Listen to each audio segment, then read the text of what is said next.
Hello? Hello? Yes. I just found a body there. It's in the water. Whereabouts in the water? See where St. Martin's Primary School is? St. Martin's? Yes, Lorraine. Whereabouts is St. Martin's Primary School? Do you know the street it's on, no? No, it's on the leaving. It's in the leaving. Aye, I know the body's not leaving. But it's in the water near the school, is it? It's right next to it, aye. Is it? Do you know, is it a male or a female? I think that you see the young boys that's down there with me? Uh-huh. Well, they think they know who it is because of the training shoes.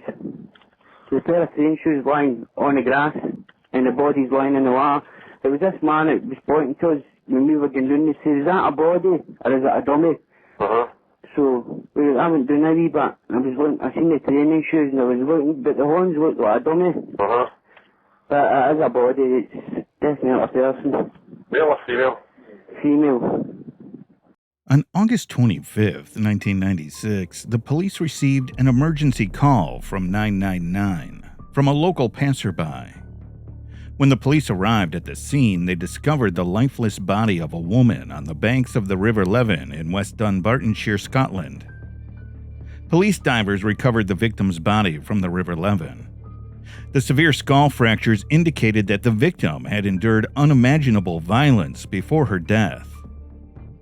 Who could inflict such a heinous act on a defenseless child, and why? Most importantly, will the victim and her family ever receive the justice they deserve? The victim was identified as Caroline Glachan.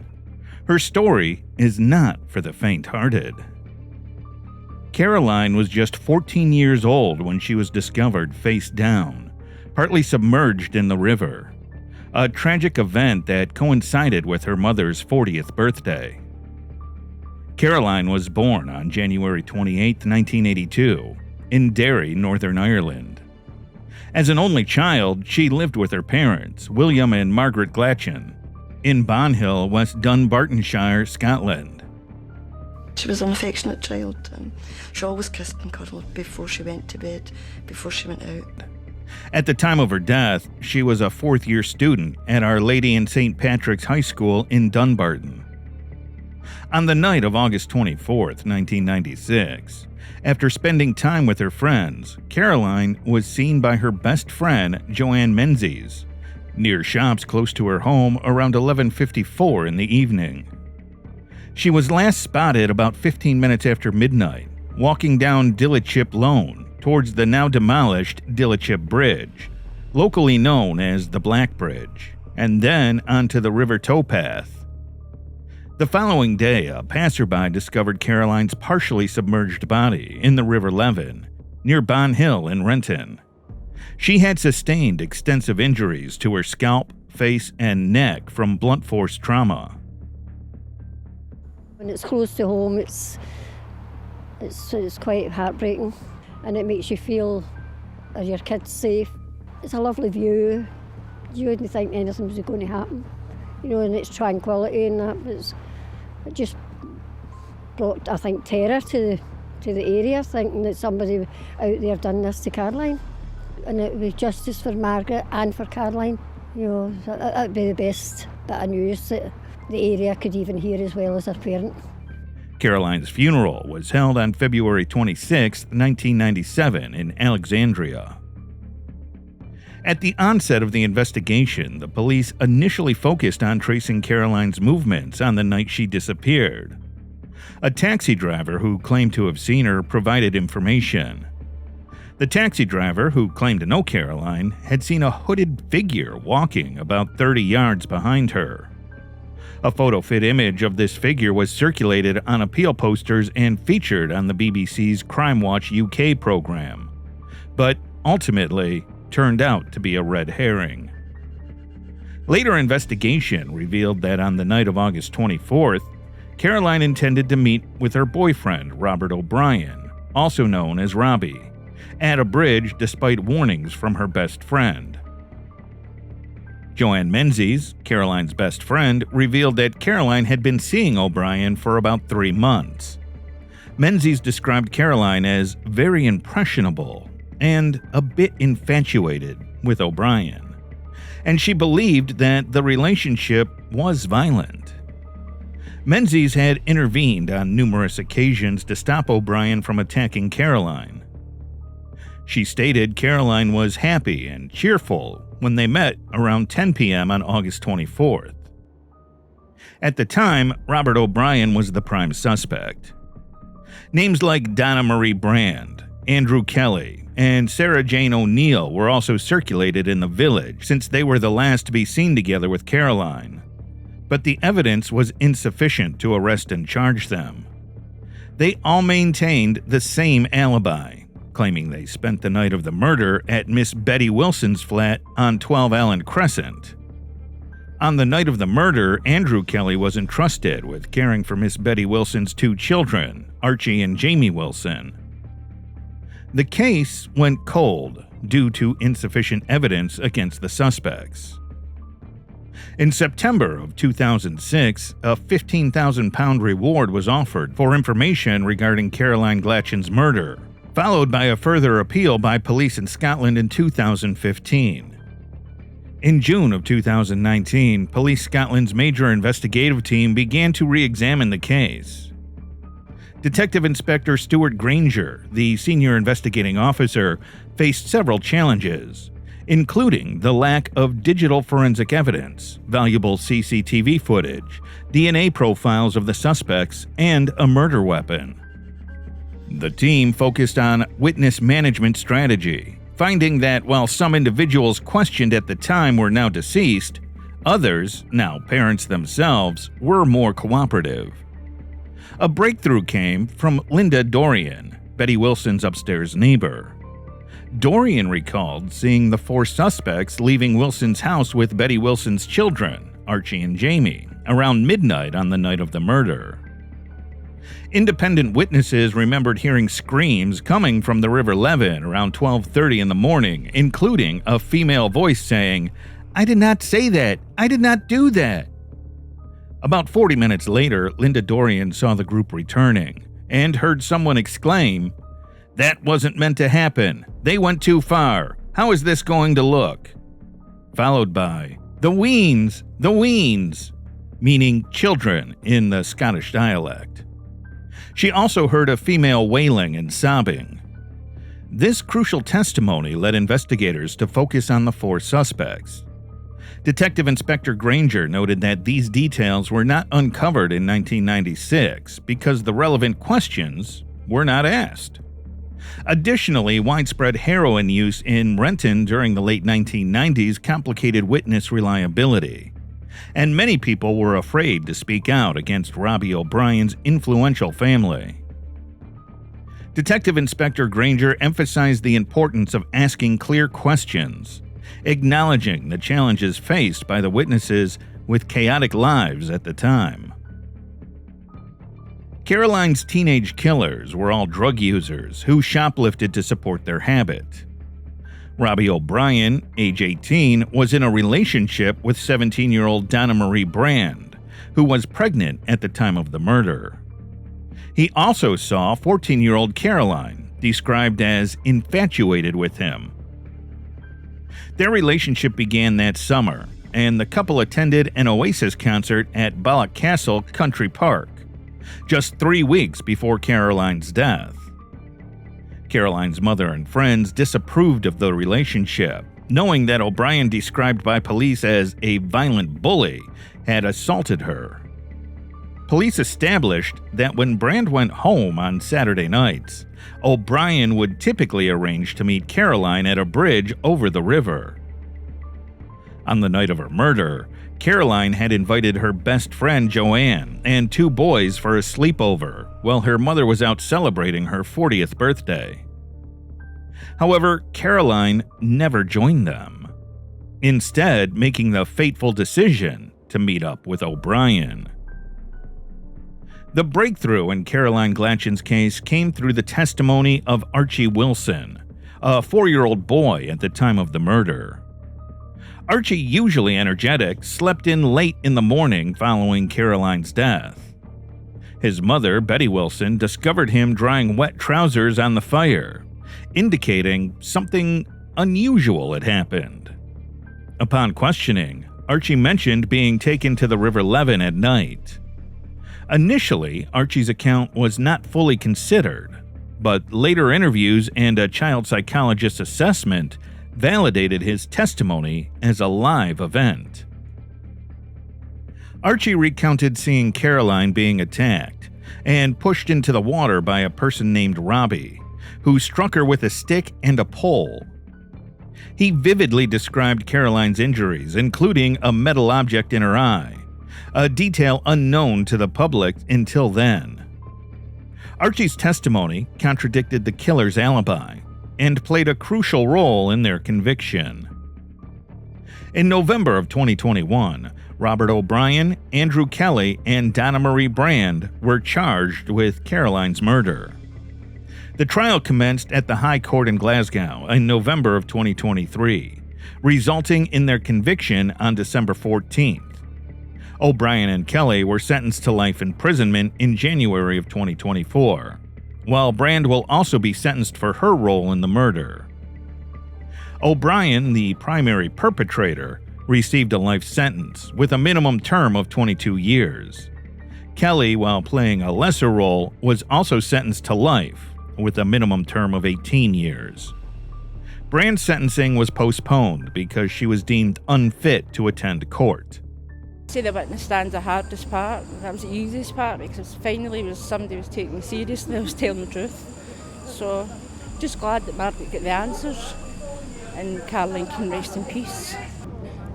There can be no motive. She was 14. I can't understand why they done it to a wee lassie at 14. And I think a lot of people forget that she was 14. Judge Lord Braid presided over the trial, emphasizing the severity of the crime, stating that O'Brien's actions were particularly heinous. The crime is made still worse, if that is possible, by the fact that having assaulted her and rendered her unconscious, you then left her face down in the River Leven, still alive at that point, and while she may have died in any event from the injuries inflicted upon her, the fact is that she died from drowning. He highlighted the cruelty inflicted on Caroline, leading to her drowning in the river. Kelly, though, playing a lesser role, was still involved in the violent attack on Caroline. The killer's alibi, maintained for 27 years, was ultimately disproved with the help of crucial witness testimony. Due to both of you, Caroline has been deprived of the opportunity of living that life, of developing into an adult, forming relationships, having children, fulfilling the potential which she evidently had, and of continuing to enjoy life as she clearly did. Additionally, you have taken a daughter from her loving mother. In her victim statement, Mrs. McKeach speaks eloquently and movingly of the lasting pain which Caroline's death has caused, the void which has been left in her life which can never be filled, and the incalculable feelings of deep loss and sadness which will always be there. She has been deprived of seeing the woman that Caroline would have become and of taking pride in the potential Caroline may have fulfilled.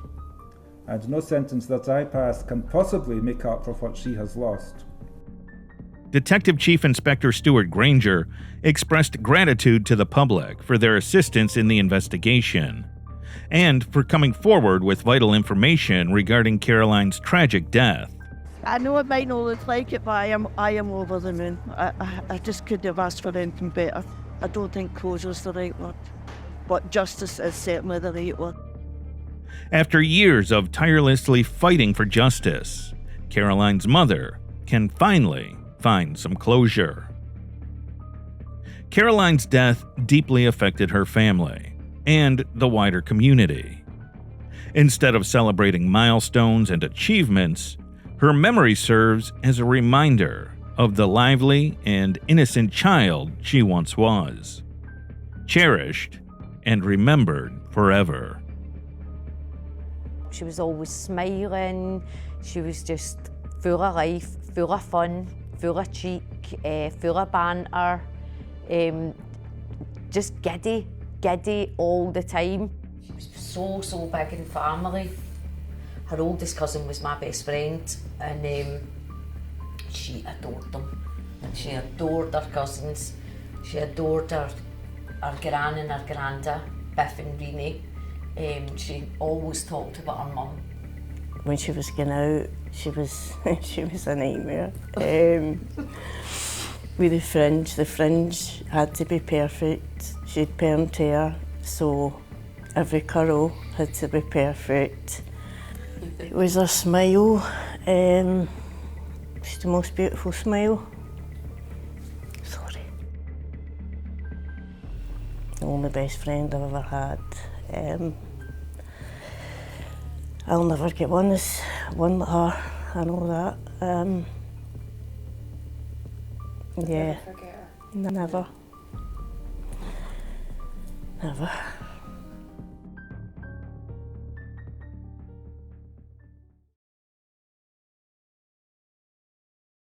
On October 5, 2016, the dead body of a young woman was found at the Duke apartment complex on 900 East Wayne Avenue, Oklahoma. The victim was identified as Jennifer Kylie Molloy, a 19-year-old girl whose fate was sealed on a terrifying night beyond imagination. There were many questions surrounding this suspicious death. Who could have committed this terrible act? Did the police identify the person responsible for her death? Today, we will uncover Jennifer Kylie's case. Jennifer Kylie Molloy was born on November 30th, 1996, and grew up with her sister Christina Stanfield. From a young age, Jennifer was a joyful and lively personality. Her father, Johnny Molloy, affectionately called her his smiley girl because she was always wearing a smile. I miss her. She was my smiley girl. By 2016, at the age of 19, Jennifer was enjoying her independence and living her life to the fullest. She lived alone in her Duke apartment near the University of Central Oklahoma in Edmond. She was very dear to her family and friends. Little did she know that a tragic event awaited her. Jennifer had a friend named Joseph Tyler Beck with whom she shared a close bond. They both had attended the same school and, by coincidence, later became colleagues in the same office. Beck had feelings for her and a desire to have a relationship, but it was unclear whether they dated or not. Unfortunately, there was some tension between them. So Jennifer refused to have any conversation with him, but Beck didn't give up. On October 5, 2016, Beck had visited Duke apartment complex on 900 East Wayne Avenue, where Jennifer lived alone. As a close friend, Jennifer let him in to enter her apartment. They talked for a while, and then Beck tried to make romantic advances. But Jennifer refused, and she didn't want that and asked him to leave. Therefore, Beck left her apartment. Later, around 1 p.m., an employee discovered Jennifer's lifeless body and notified the Edmond police. Edmond police took immediate action and arrived at the spot and removed the dead body. The police surrounded the area with crime scene tape while officers gathered evidence. Upon receiving the news, Jennifer's family, especially her father, was devastated. They found it hard to believe that Jennifer was no more. After everything they had experienced, the family wanted to know who was responsible. Shortly after discovering Jennifer Kylie Molloy's body, the Edmond Police Department launched an immediate investigation, initially treating it as an unexpected death. The EPD soon reported suspicious circumstances surrounding the incident. The condition of the dead body clarified that she had been assaulted and killed. The next step of the investigation began. The authorities examined all the evidence collected from the crime scene to find any leads. Authorities also interviewed Jennifer's family and friends to find out any clues. On the other hand, Edmond police started gathering information from residents of the Duke apartment complex where the body was found. The authorities had a conversation with Jennifer's neighbors where she lived alone. Jennifer's neighbor where she lived, Justine Lucas, Jennifer's neighbor, said that she was really in shock, especially with her 3 kids and the fact that they were at home but didn't hear anything. The investigating authorities also provided a phone number for the public to call with any information they might have about the case. Later, the EPD mentioned that they got several leads over the years, but no arrest had been made and the case had remained cold for years. During those years, Jennifer's father, Johnny Molloy, regularly asked for updates from Edmond law enforcement, hoping for any progress in the case. Johnny has been waiting for justice and shared his emotions and expressed that he has been angry and depressed all these years. He misses his daughter a lot, but hopes to get some closure. But sadly, there was no new development in the case, and Jennifer's father almost lost all his hope of getting closure in the case. But after 8 long years, an unexpected twist occurred. In May 2024, the Edmond Police Department finally made a significant breakthrough in this case. On Thursday, May 2, 2024, Oklahoma Highway Patrol Trooper Matt Snider and his team were conducting a routine welfare check on Scott Street, which took an unexpected twist. During the check, a passerby reported that a disturbed young man was sitting on the side of Interstate 40 near the Renco Scott Street exit. Being informed, Trooper Snider arrived to check on the man's well-being. Surprisingly, the man on the road was none other than now 28-year-old Joseph Tyler Beck. He appeared visibly disturbed, and as Trooper Snider approached, he voluntarily started confessing about his involvement in a 2016 murder case in Edmond.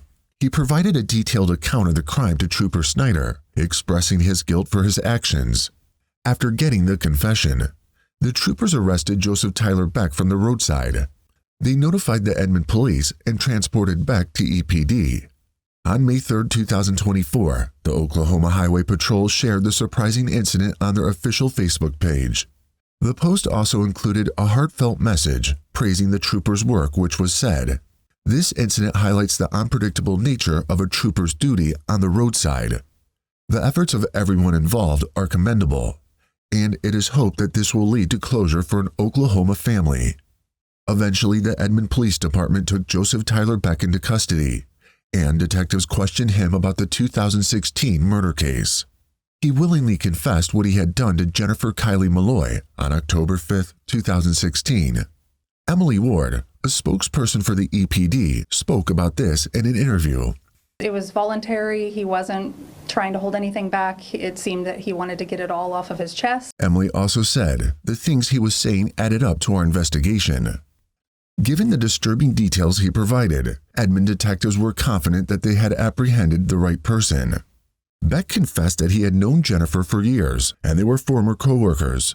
He also admitted that he was attracted to her and wanted a relationship, but Jennifer refused to meet him, and she wasn't interested. But Beck didn't give up. He admitted that he was mad and that she had wasted his time.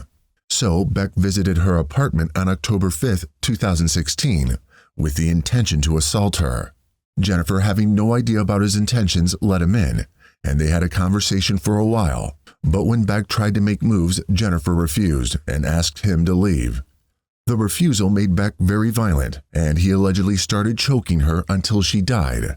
He then left the place, leaving Jennifer's lifeless body behind. However, he confirmed many disturbing details of the case that were not disclosed in the public domain. Surprisingly, after committing the heinous act, he remained silent for years, pretending he knew nothing. After Jennifer's death, he built good relationships with her family members, acting as if he was a well-wisher. Jennifer's family also knew Beck for years as her good friend and welcomed him into their family. Later, in an interview, Jennifer's father claimed that Beck had even tried to get into a relationship with Jennifer's sister, Christina Stanfill, months after Jennifer's death. The fact prompted him to ask in frustration, what kind of sick individual does that? However, the EPD recorded all confessions of Beck as strong evidence, and he was brought to court and found guilty. Joseph Tyler Beck faced a first-degree murder charge and is now serving time in the Oklahoma County Jail. Finally, justice was served for Jennifer, bringing relief to her family. Emily Ward claimed that the authorities had never suspected him in this case in so many years. After Beck's confession, Jennifer's father also did not believe him and described him as a complete blindside, because everyone in Jennifer's father believed Beck was the sweetest person and had never imagined he could commit such a heinous act. However, Jennifer's father, Johnny, believed that the Lord has worked in mysterious ways, haunting him every day to confess his sin. Johnny also commented that this man has taken so much from their family, and he was glad that finally Beck was serving his crimes. man has taken so much from my family. I'm glad he's in jail, and I want justice to be served. In the end, Jennifer's family expressed gratitude to everyone involved in the case and who supported them since Jennifer's death. But after everything, the question persists. Would Edmond police have ever caught Jennifer's killer if he had not surrendered voluntarily?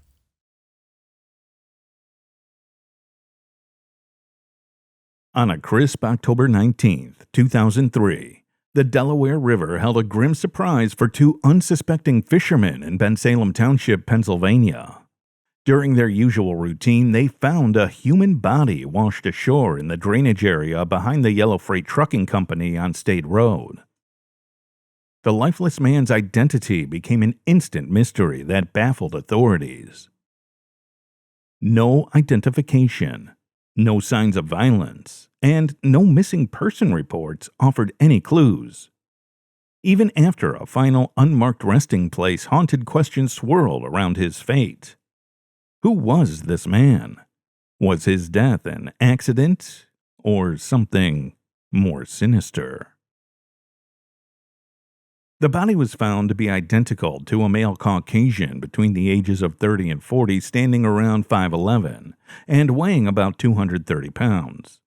One of the things discovered with the body was a gray 2XL short-sleeve t-shirt bearing the George brand label. A shaggy t-shirt was the only visible sign of injury, and drowning was determined to be the cause of death. The specific cause of his drowning escaped them. The more they investigated, the more they saw that this was not a straightforward case. Meanwhile, on January 12, 2004, he was laid to rest in Bucks County Doylestown Cemetery, where his tombstone had the words John Doe, having been discovered in 2003.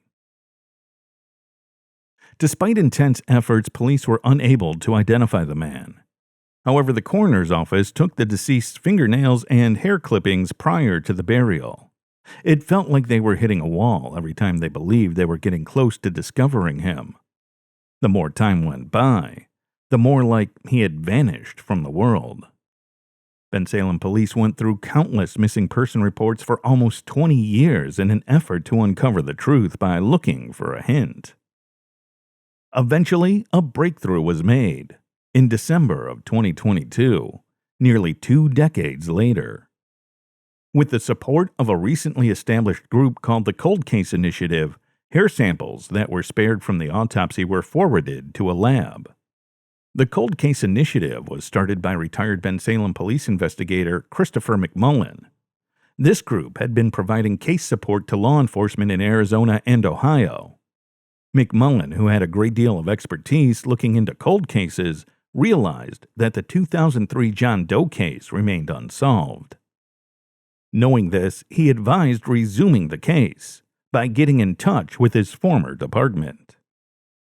Having worked on the case before, McMullen picked it up again through his new organization, with the intention of having a third party do DNA testing to solve it. The Cold Case Initiative provided funding for the advanced forensic investigation. The test was important, not only for determining the victim's identity, but also for serving as the Cold Case Initiative's first case. 20 years later, a private lab received the fingernail and hair cuttings that the coroner's office had collected in order to screen them for DNA. Sadly, there wasn't enough DNA from the clippings of fingernails. As a result, the lab conducted a longer and more costly examination on the hair. Jennifer Moore, the owner of her private forensic lab in Virginia, received the test results after they were completed. By comparing John Doe's DNA with millions of other profiles in other databases, she started to piece together his family tree. Additionally, the Bensalem police made contact with Edward Nece's parents in Riverside, New Jersey, on October 20th, 2023, the 20th anniversary of John Doe's discovery. They claimed that 20 years prior, their kid had vanished. Furthermore, Nece's father's DNA test results directly compared to Nece's, confirming that the 2003 John Doe was his missing son. Genealogical studies and have testing done through another third-party DNA testing company who then was able to produce a profile. It took a little over a year to get the lab results back, and then to finally do the genealogy, but we finally solved. The man gave a DNA sample, and the unexpected confirmation of the match came with a mixture of anguish and relief. At last, on October 19, 2023, Edward Anthony Nece, a mysterious individual haunting the township, was identified. He was surprisingly never reported missing by his family. They didn't file a missing persons report since they claimed he was going through a difficult period, and they expected him to return later. The revelation of the truth brought a range of feelings to Edward's family, including relief, sadness, and a sense of long-lost calm. They took comfort in the fact that he was no longer lost to the anonymity of the past, as they stood at his burial and watched his name being replaced on the tombstone placeholder. Even yet, there were still unanswered concerns regarding the circumstances surrounding his premature death as they laid him to rest. Following Edward's identification, the Ben Salem Police and the Cold Case Initiative were commended for their hard work. Their dedication to justice was a ray of hope at the darkest of times. If it weren't for the support of the Cold Case Initiative, Edward Anthony Nece's family might still be looking for answers.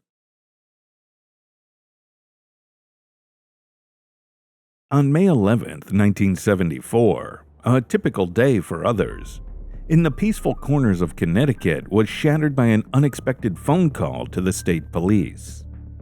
An anonymous caller informed the police about two bodies hidden behind a house on Shoeville Road in Ledyard, a small village near the Thames River. When the police arrived there, they searched the area, guided by the anonymous caller. They proceeded cautiously into the wooded area behind the house, uncertain of what they might discover. Hours turned into days as they scoured every inch of the forest, but found no bodies or evidence of a crime. That led them to question whether perhaps there was no truth to the tip, and the existence of a murder scene. Just as they were on the verge of giving up and decided to drop the case, something incredible happened.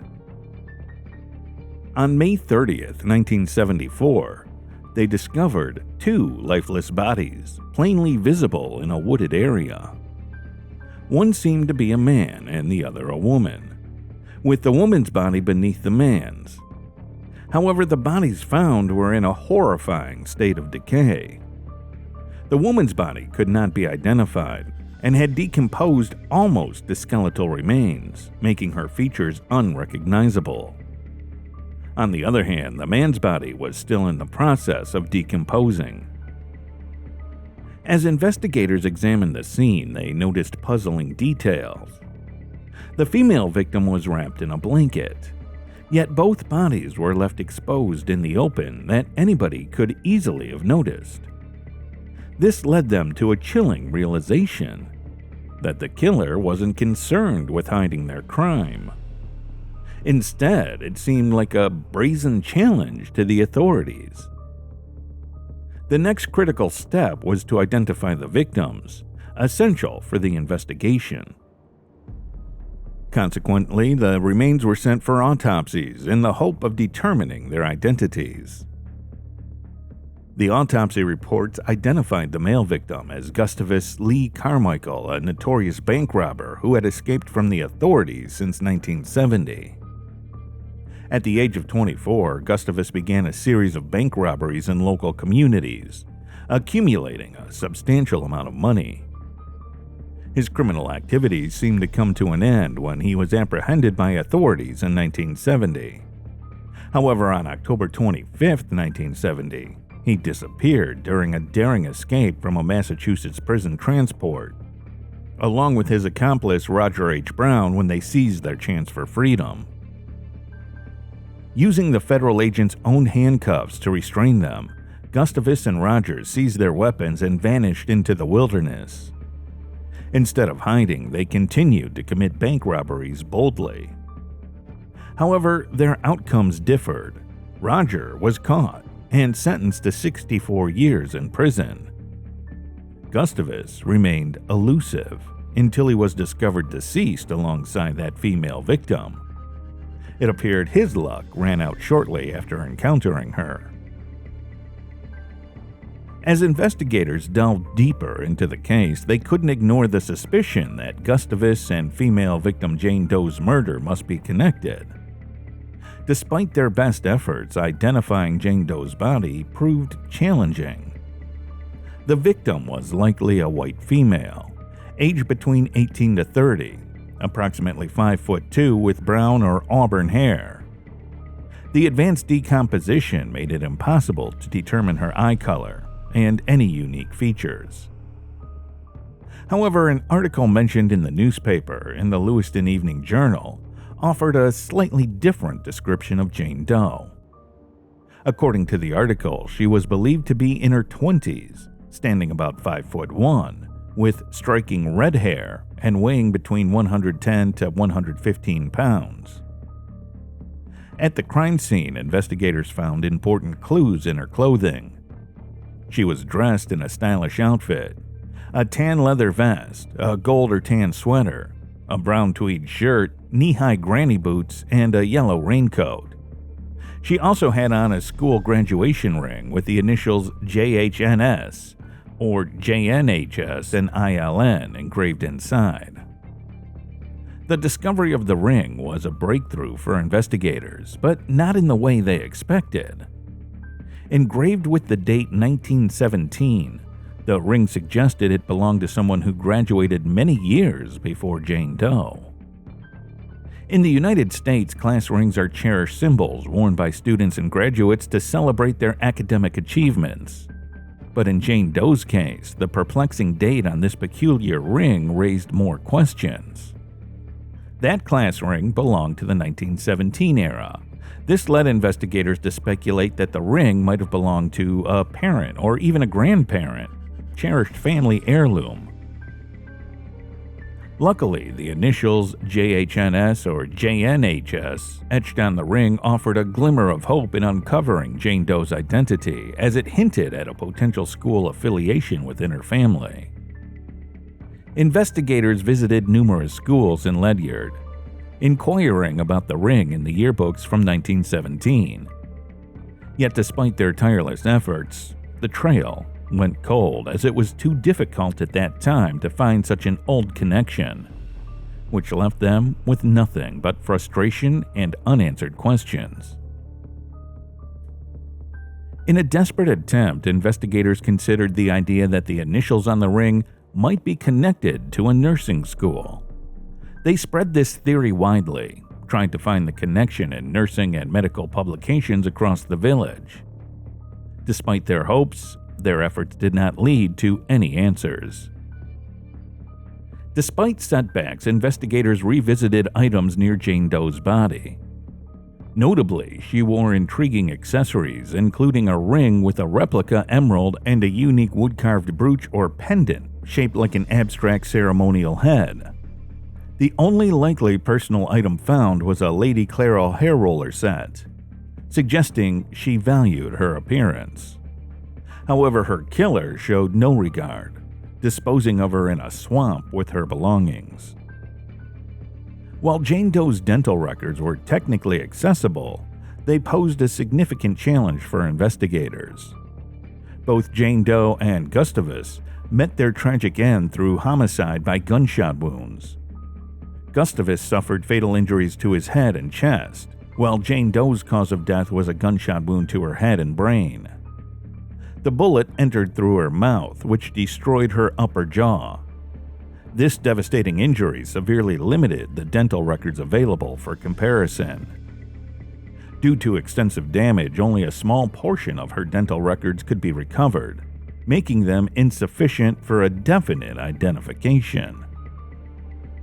However, investigators managed to create a composite sketch of Jane Doe, what she might have looked like when she was alive. They hoped that comparing this sketch with missing cases could lead them to her identity, but their efforts hit a dead end once again.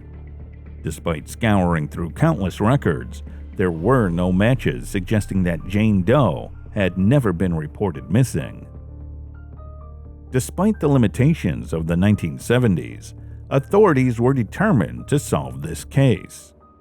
Compiling reports without modern computerized systems was painstaking.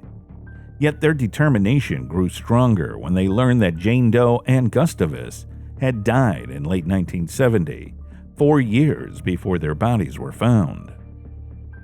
With this vital information, investigators doubled down on their efforts and now pursued the only lead they had left: a phone bill found alongside with other items near the body of Jane Doe that they assumed belonged to her. The discovery of Jane Doe's phone bill revealed a trail of calls made to various cities, from Nashville, Tennessee to Philadelphia, Pennsylvania, and even as far as Buffalo, New York. The calls spanned a wide geographical area. Interestingly, there were outgoing calls from Newark, Delaware, and incoming calls from Buffalo, New York, suggesting a pattern of communication that happened in state lines. What stood out was that these calls were made over a span of 2 months, from November to December of 1970. The final call listed was made on December 17, 1970. However, investigators couldn't be certain if Jane Doe herself placed these calls.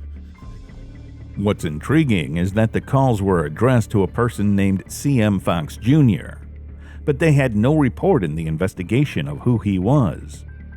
Yet it wasn't long before the police found their first significant clue, which was a name associated with Jane Doe. They found out that people around the city of Shoeville knew her as Loraine Stahl. She was often spotted driving a distinctive green 1964 Oldsmobile with either Massachusetts or Maine license plates. Shortly after Gustavus escaped from the prison transport, it was believed he crossed paths with this unknown woman. There were rumors that she might have been evading the law with Gustavus, but these speculations were not confirmed. Investigators found the idea of their possible criminal activities intriguing. However, they were shocked to discover that Lorraine's identity had been stolen. As time had passed, the authorities found themselves at a standstill despite the evidence gathered at the scene.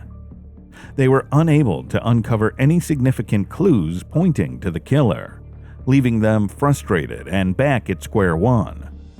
That's when their focus shifted to the house near where the bodies were discovered. Little did they know, this house held the key to solving the case.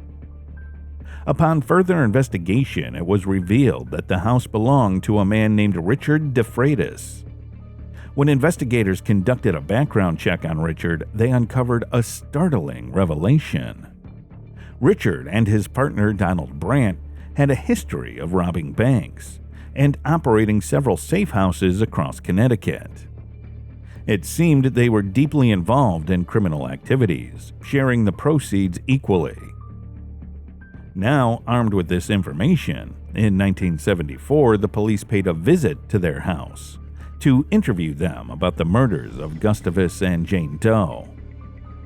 However, they were greeted not by Richard or Donald, but by Richard's wife, Joanne Ranello. To their shock, Joanne revealed that she was the one who had called in the tip about the bodies. She then told them about the chilling truth behind Gustavus and Jane Doe's murder. She explained how the couple arrived at their door on December 28, 1970, fleeing from the police after Gustavus escaped. Richard created fake identities for them as a married couple. Gustavus became Dick, and his partner took the name Lorraine. Shockingly, Richard had stolen this identity from a real woman named Lorraine he met at a hotel. He took her driver's license and social security card to help them evade capture. As a result, this unsuspecting woman unknowingly lived the rest of her life under a stolen identity. Gustavus assumed the role of Lorraine's husband, and they tried to blend in and live a normal life to avoid drawing police attention. However, Lorraine grew increasingly wary of Richard's intentions. She confided her concerns to Joanne, expressing her unease about using a false identity and the fear of being caught by the police. Lorraine's anxiety mounted as she grappled with the uncertainty of what she would say if questioned about her fabricated life. After their conversation, Joanne told Richard everything, which made him increasingly anxious. He realized the grave threat posed by Lorraine's suspicions and the risk of unraveling their criminal enterprise.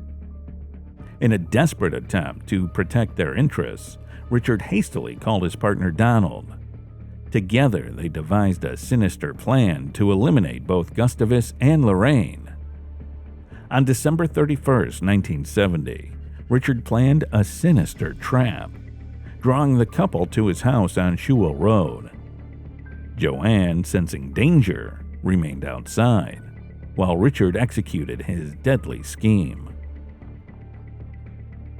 Initially, Richard engaged Gustavus and Lorraine in casual conversation, lulling them into a false sense of security. However, in a sudden turn of events, Richard rose from his seat and fired a fatal shot at Gustavus, while he was innocently setting down a box.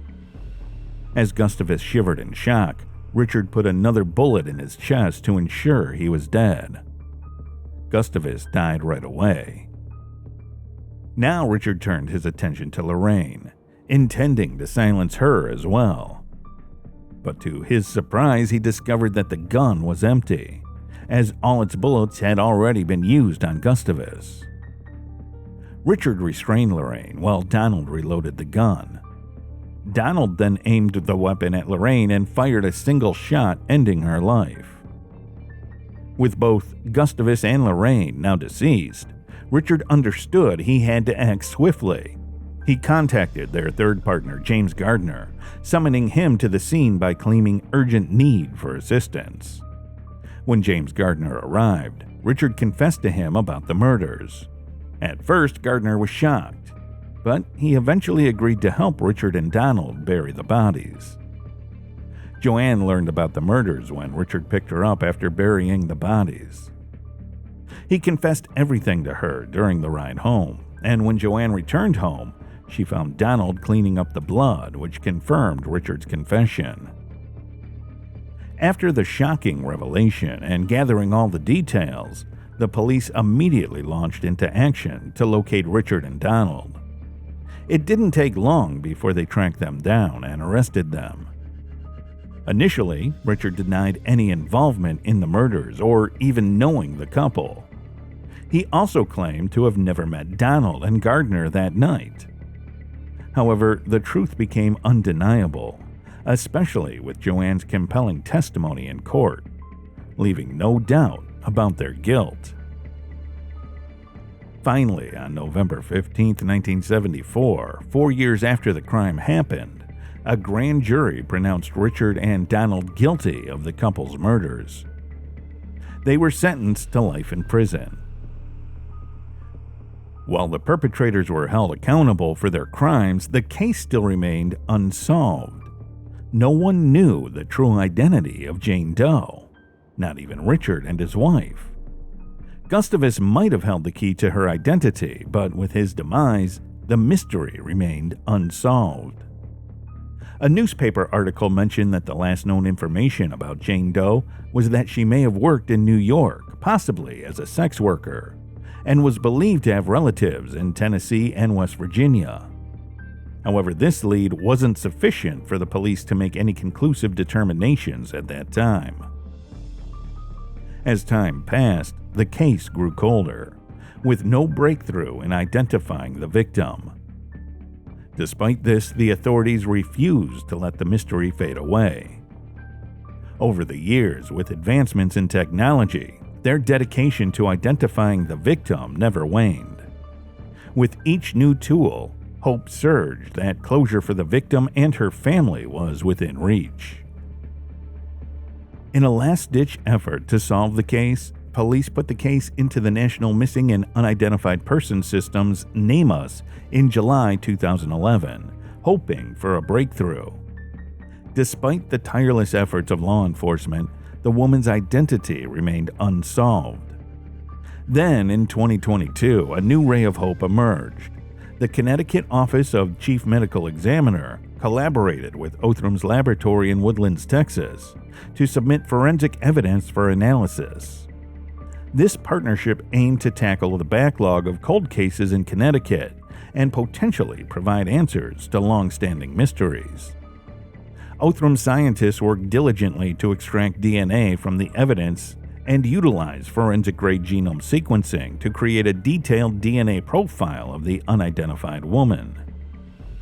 Armed with this profile, Othram's forensic genetic genealogy team collaborated with medical legal death investigator Michael Clark to conduct a forensic genetic genealogy search. This innovative approach led to the discovery of potential relatives of the murdered woman, providing new avenues for the investigation.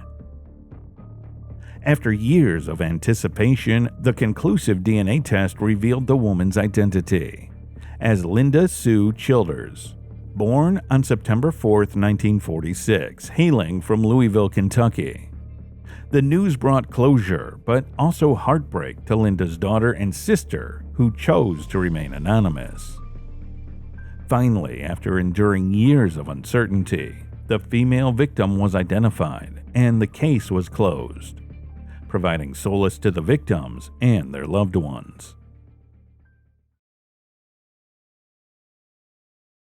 On May 24, 1985, the Hillsborough County Sheriff's Office was notified that an unidentified man's remains had been found on a vacant lot in Gibsonton, Florida. At first, it seemed as though the man had died of natural causes after being exposed to the climate. However, upon further investigation, responding deputies discovered the man's head injuries. Deputies examined the area and found a number of clothing items and personal items. Still, no weapon or anything that could have helped with identification was discovered in nearby areas of the body. After the body was removed and brought to the county morgue for additional examination, nothing could be discovered on it. The man's age was estimated by the coroner to be between 40 and 60 years old, and he measured between 5'6" and 6'10" tall. They further determined that the man's head wound was probably self-inflicted and resulted from a gunshot. The coroner concluded that he might have been dead for a few weeks due to exposure to the weather. And sadly, the skin was way too damaged to remove fingerprints from the body.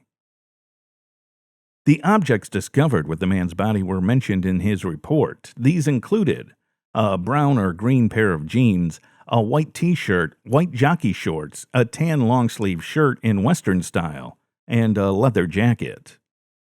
A pack of Merit cigarettes, sunglasses, a toiletry bag, and red ankle boots were among the additional goods.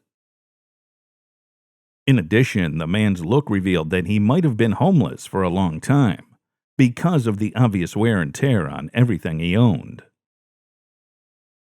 In an attempt to identify this deceased man, authorities released a forensic sketch along with details from the autopsy report to the public. They hoped this information would spark recognition in someone who might have seen him before his death. Unfortunately, this appeal produced no new leads. As a result, investigators uploaded the case information and composite sketch to a national database for missing and unidentified persons known as NamUs. The man then became classified as UP207 within the system. Despite their best efforts, law enforcement agencies in the Florida region were unable to locate any missing persons cases that matched with their John Doe. The lawsuit would ultimately end in the early 1990s when all efforts had been made. Cold case investigators periodically went back over the old files in an attempt to find the man, but it wouldn't be until almost 40 years later that they had the best opportunity of identifying their John Doe. But for John Doe of Hillsborough County, there was a ray of hope in 2023. The Sheriff's Office was informed about a DNA testing initiative that would allow unidentified remains to be linked to surviving family members across the United States. A genuine DNA sample from their John Doe is the key. Fortunately, the opportunity was presented by the well-maintained skeletal remains. The sheriff's office worked together with Othram Labs in Texas to allow a successful extraction of a DNA sample. With the help of modern forensic genome sequencing, the lab was able to produce an accurate and comprehensive DNA profile for the unidentified male. Prepared with an appropriate DNA sample, the Othram researchers then used the sample in their genetic genealogy investigation method to try and locate potential ancestors for the unidentified individual. Scientists' discovery of a significant familial relationship in Knoxville, Texas, would also prove to be successful. A group of detectives from the sheriff's office reached out to the Ray family in Tennessee in January of 2024. They came to Knoxville and obtained DNA samples from the family member after setting up a meeting. Later, research revealed that, in fact, the Ray family and their anonymous John Doe had a close genetic relationship. To complete the puzzle and interview the family, investigators traveled back to Knoxville. The individual was positively recognized as 1936-born Charles Allen Ray. Able to identify a man who was found dead near Adamsville Avenue, north of Big Bend Road. Charles Allen Ray. The family clarified that Charles had served his country faithfully as a veteran of the U.S. Navy. He had, however, mysteriously vanished in 1985, when he was 49 years old. Charles had visited a few different states, but that was all they had heard about him when they last spoke with him. They believed that since he had no digital footprint and technology was still relatively new in the 1980s, they could locate him. With the help of their John Doe, the Hillsborough County Sheriff's Office was able to wrap up the investigation and provide some closure for the man who is now known as Charles Allen Ray. The case was eventually resolved, according to Sheriff Chad Chronister, because of the determination of the investigative team as well as advancements in forensic technology.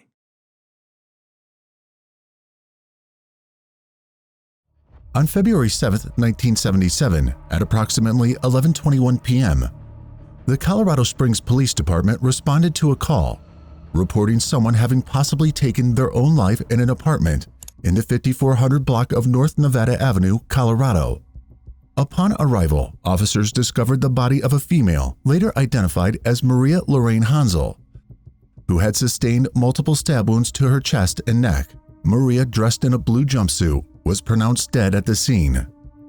Dwight Havercorn, one of the first detectives from the Colorado Springs Police Department to arrive at the scene, recounts his memories of that night decades later. I know the one thing that was surprised us all is that she looked like she was probably in her mid-20s. At that time, I was about 30, and after we found out she was 14, we were just dumbfounded. But who would commit such a horrendous crime against someone so young, and why? Would Maria's loved ones ever receive the justice they longed for? Maria Loraine Honzell was born on March 23, 1962, in Tyler, Texas, to Glenn David Honzell Sr. and Eva Marie Georges Honzell. She had such a good zest for life, and yeah, so I loved her dearly. She was just a wonderful, wonderful friend and such a neat personality. Maria's childhood best friend, Kathy Mobberly Taylor, fondly remembers her as someone who always had a smile on her face, even on the toughest days. She skipped a lot, you know. She never really walked or ran. She skipped. Maria, the middle child of 7 siblings on either side, had unexpectedly lost her mother, Eva, to a heart condition in December 1976. Her mother's tragic passing left a significant void in her life. She wanted to be a mama. She wanted kids. Lots of kids. So did I. We talked about a dozen each. Despite the adversities, Maria took on a motherly role, especially for her sister Erica, who was 6 years old. Even at such a young age, had a maternal instinct about her that was ever present. So many friends, people that were just drawn to her. On the fateful night of February 7, 1977, Janie Kosleka, who lived in the Suncrest apartment complex on the northern edge of Colorado Springs, North Nevada, with her 2 sons aged 8 and 6. asked 14-year-old Maria, who lived in the neighboring building, if she would babysit that evening. Maria agreed and then called her best friend Kathy to join her, but Kathy's mother refused because it was a school night. This phone call was one that Kathy would never forget. She said that I love these kids and I'm babysitting, and then she said, I better get going. She said, I love you, and I said, I love you too. Unbeknownst to Kathy, it would be the final time she would hear her best friend's voice. After dinner, Maria went to Janie's apartment to babysit her 2 children. Between 8:30 and 9 p.m., Janie called home and spoke with Maria, noticing nothing unusual. Janie arrived home at 11:15 p.m. and found nothing out of place, with nothing stolen. But what she was about to discover would scar her for life. In the master bedroom, she discovered the lifeless body of Maria. Stunned, she called the authorities. Within minutes, the police arrived. The El Paso County Coroner's Office conducted an autopsy and reported that Maria had sustained multiple stab wounds to the chest and a prominent stab wound to her neck. Her death was ruled a homicide. The amount of stab wounds that she actually had, they literally had to have a scarf around her neck. It scarred us all for life. Neither Janie's sons were harmed, and the police found no signs of a break-in or forced entry. The police believe this indicated that Maria knew her killer, or was at least comfortable letting him into the apartment. Maria's body showed no signs of sexual assault, but the police suspected the murderer was sexually motivated. They investigated Maria's friends and any possible boyfriends, but this line of investigation did not lead to an arrest. When the police questioned Janie's sons, they provided a vital clue. Janie's eldest son testified that on the night of the murder, he had gotten out of bed and seen a young man in the apartment. The man appeared slightly older than Maria, maybe in his late teens, and was approximately 6 feet tall. He was white with scruffy hair and acne and wore a puffy blue jacket, jeans, and black sneakers. The boy saw the man putting his hand over Maria's mouth as she screamed "Stop it" several times. They went to the master bedroom and the boy returned to bed. It's got to be pretty hard for young children to have to witness something like that. And that's just not right. The Colorado Springs Police Department had one promising suspect, although he was never publicly identified. He was arrested in Rhode Island shortly after Maria's murder for the murder of another girl. At the time of Maria's death, he had been living in Colorado Springs, but left the city shortly afterward. However, there was never enough evidence to charge him, although a suspect had not been identified initially. The Colorado Springs Police Department, or CSPD, conducted a thorough investigation, including numerous interviews, reports, and evidence collection. Aside from Janie's son's witness statements, leads in the case were sparse, and the investigation went cold for decades. She was robbed. We were all robbed and left, with the wound. The wound that is still incredibly wide open. There has been no closure. There is no closure. In the mid-2010s, with advancements in DNA technology, several items of evidence were submitted to the Colorado Bureau of Investigation for further scientific analysis. A male DNA profile was developed from a bloodstain on Maria Honzell's clothing. Still, no match was found despite obtaining and submitting samples from various potential suspects and comparing them to the Combined DNA Index System, CODES. Again, with no more leads to chase, the case went cold. I would like to think that maybe there was something that they could get that off of if they decided to run this case back through for processing, just to see if something came up. I'm very sorry that we weren't able to solve this thing back at the time it occurred. Kathy Mobberly Taylor, Maria's best friend, was no stranger to Evergreen Cemetery, having visited for decades. I'm thinking about over 40 years. And I do the 4 seasons, spring, summer, winter, and fall. She came every few months to lay flowers for her many loved ones buried there, but one grave stood out. Kathy paid her respects by laying flowers for Maria on a tree that sprouted near her grave. Just recently, this tree with big thorns is growing where Maria's at. And I'm like, so anyway, I started using it just to decorate. Maria used to have a tombstone that read Our Little Angel, but her family said it was removed in 1987 after her father passed away and could no longer make the payments. A precious innocent child was stabbed to death, brutally stabbed to death for no reason, and not to have a stone is just devastating, and I've been too poor to put one on. Maria's nephew Zach wasn't born yet when his aunt was murdered, but he has seen the impact her death has had on his entire family. He now hopes to raise money to give Maria a proper tombstone to replace the makeshift memorial they have created for the time being. It would give us somewhere for the little bit of closure that we do have. I mean, we don't have closure on the case, but at least we would have some place to go and pay our dues. The community immediately rallied together and generously donated funds to help Maria's family raise enough money to place a headstone 45 years after her death. Kathy could hardly believe it when she saw the new stone for the first time. It brought tears to my eyes. I was so happy, and I came out and I hugged each stone and had my mom take pictures, and it's just so beautiful. Maria's friends and family regarded this as a significant step toward closure. We may never find the person who killed Maria, and I will never understand why and who could be so angry to do that, but I have peace now, and her having a stone, something that I've really, really, really wanted for many years, so thank you. Over the years, David Honzell, Maria's brother, consistently advocated for justice for his beloved sister. Every 2 weeks, a month, however many times he called her if he had questions, and you want to provide an answer. You want to tell them, I've got this. Detective Tracy Thompson, the detective leading the renewed investigation, remained steadfast in her determination to solve this enduring cold case.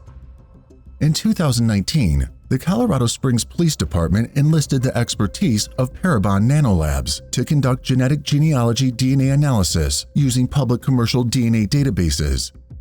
The blood found on Maria's blue jumpsuit was submitted for genetic genealogy research through Parabon. In the investigation of Maria Honzell's homicide, Parabon utilized the genetic data profile from the unknown DNA sample collected from the jumpsuit to search public genetic genealogy databases for potential matches. These matches were used to build family trees, tracing back to possible common ancestors. By looking through the descendants, they were able to identify suspects. Breaking it down to where they will naturally fall in the family tree, and then you see biological parents, step-parents, children who had children, and those type of things. Through the extensive research, a person of interest was identified, William Charles Kernan Jr., also known as Bill Kernan. Mr. Kernan was identified as a local college student and an acquaintance of the woman Maria had been babysitting for on the night of her murder. Further investigation revealed Mr. Kernan had visited the apartment complex on previous occasions.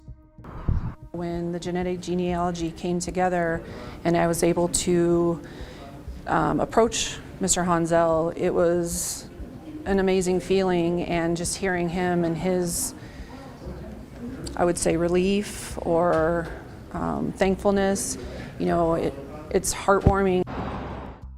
CSP detectives presented Mr. Kernan's genetic genealogy results to the 4th Judicial District Attorney's Office for review. After completing the review, the District Attorney's Office concluded that William C. Kernan Jr. was responsible for Maria Honzell's murder. In this case, we feel very confident that they've got the right person. Unfortunately, we're not able to bring them to custody because they passed away. But the message is, again, that we just don't stop looking just because of the passage of time. Unfortunately, justice could not be dispensed as Kernan had died on August 7, 2010, at the age of 61, of natural causes. Due to this, as well as the fact that the DNA could not be analyzed due to cremation without living relatives, no arrest could be made. In lieu of this, the investigation into Maria Honzell's murder was closed in 2024. I'm extremely grateful to be able to provide Maria's family with the answers that they've been waiting for those 47 years.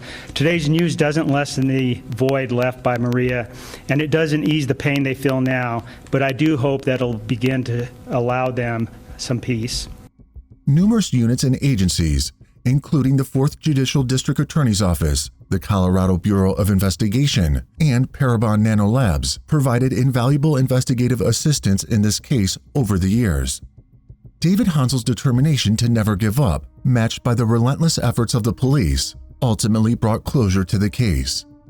I'm happy and I'm sad at the same time because, the grief that the family feels, you can't fix that. You can get that one little bit of piece of information or lead to move forward in that case. For over 47 years, Maria Honzell's family and friends waited for justice. Even though the motive behind Maria's killing remains unknown, we hope they have found some form of closure with the identification of the perpetrator. I'd like to just thank the whole department. I've been on the phone probably once a week for the last 5 years calling, and they've come through for us. I hope for other families it can be the same way. The absence of a trial and appropriate punishment for the killer left Maria's loved ones unsettled. But David believed Maria could finally find peace. To Maria, sorry, you can rest in peace.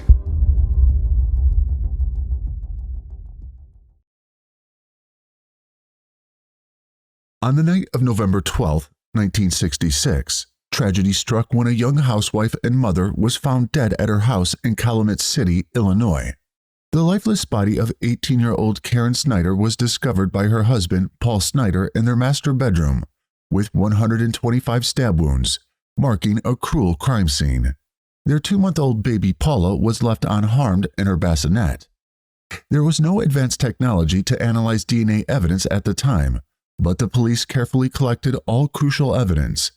The case went cold for an agonizing 57 years, until the evidence collected was reevaluated in 2022. This new investigative push led to a breakthrough and a significant turn in the case. And finally, after 57 years, investigators figured out the truth behind Karen's murder and found the culprit. What compelled someone to carry out such a brutal and personal assault on Karen, who is known for her vibrant personality and caring nature? What crucial role did the collected evidence play in identifying the culprit? Let's look into the details of this enduring mystery. Karen Snider was born on July 29, 1948, in the state of Indiana, USA. She married Paul Snider in 1965 when she was just 17 years old. The young couple settled in Calumet City, Illinois, where they lived together in a modest home. At the time of the tragic event, Karen and Paul had been married for less than a year and had an infant daughter, Paula, who was only 2 months old. The Snider family was just starting their lives together when the unimaginable tragedy struck. On November 12, 1966, 23-year-old Paul Snider left home for his job at the rail yard in Calumet City at 3 p.m., waving goodbye to his wife Karen and their baby Paula. During his shift, Paul repeatedly tried to call his 18-year-old wife, but couldn't reach her. Later that evening, around 8 p.m., Paul's parents, Frank and Elizabeth Snider, who lived nearby, also dropped by the couple's home on Paul's request. But their knocks on the front door went unanswered. Feeling uneasy, Paul drove home a bit faster than usual that night. When he arrived at their house on Wilson Street around 11:10 p.m., he noticed something strange. The blinds were closed and the front porch light was off. This was strange, since Karen always left the porch light on for Paul when he got home after work. As he entered through the unlocked front door, Paul saw his baby Paula sleeping peacefully in her bassinet in the living room, with a TV guide open nearby. This sight made Paul feel better, like maybe he was worrying over nothing. He then hurried to the master bedroom to find Karen. When he reached the upstairs landing and flicked the switch for the overhead light, it didn't turn on. Making his way to the bedroom, he felt around for the bedroom light and turned it on. The sight that greeted him was horrific beyond his imagination. The bedroom was a mess with blood everywhere. Karen's body was on the floor, covered in stab wounds. Shocked and horrified, Paul quickly called the police. The operator who took his call alerted Paul's parents, Frank and Elizabeth Snider, and they immediately hurried over to find their son crying in despair and begging for help. Elizabeth went inside to see if anything could be done to save Karen, but it was too late. Karen Snider was already gone. When Calumet City police officers arrived at the scene, they examined Karen's body and officially declared her dead. The body was promptly sent to the coroner for an autopsy. The autopsy report showed that Karen had been viciously stabbed 125 times.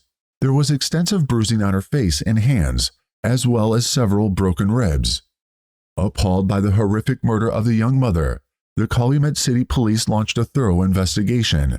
They interviewed a wide range of people who knew the Snider family, including Karen's relatives, close friends, and neighbors. During the police interviews, Paul's mother Elizabeth told investigators that before her death, Karen had confided in her that she was afraid to stay in the house, but didn't say why. Karen had also mentioned wanting to move back to her parents' home in Indiana. The police also interviewed the Sniders' older neighbors, John and Rosalie. They said their dog Nece, who usually barked a lot, didn't make any noise that night. Rosalie said if Nece had barked, she would have heard it and gone to see what was happening. According to the forensics team, the majority of the blood found at the crime scene belonged to Karen. However, blood samples from some locations, such as the broken window, the laundry area, and the bedroom light switch, did not match Karen's blood type. These additional blood samples were determined to belong to the killer.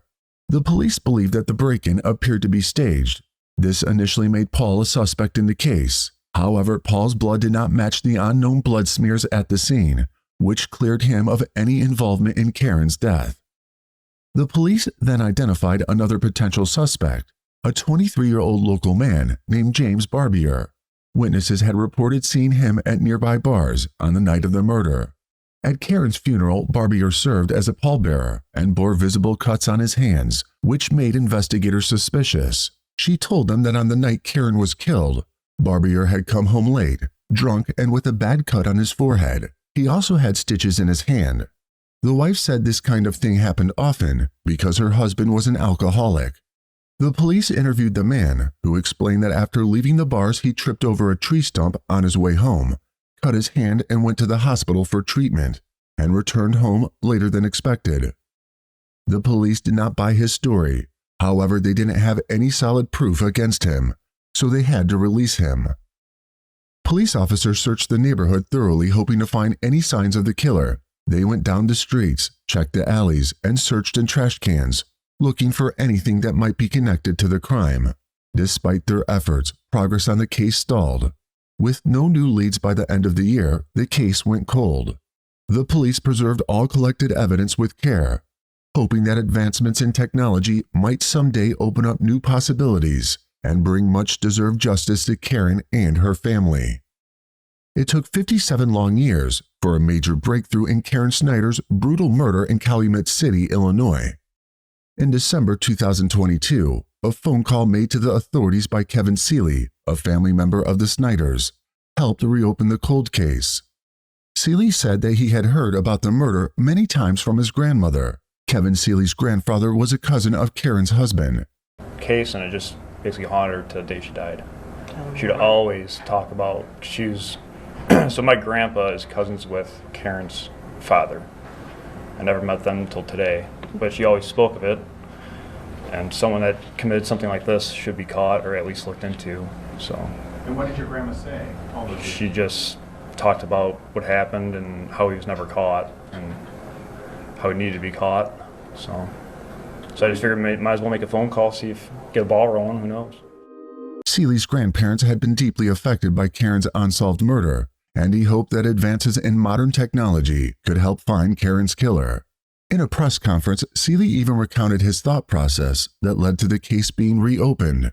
He said he was curious to know who killed Karen and whether new advancements in technology could find the culprit. I was at work one day and I was reading up on it and I was like, all right, well, maybe after 57 years some sort of technology can be used to figure out who committed the crime.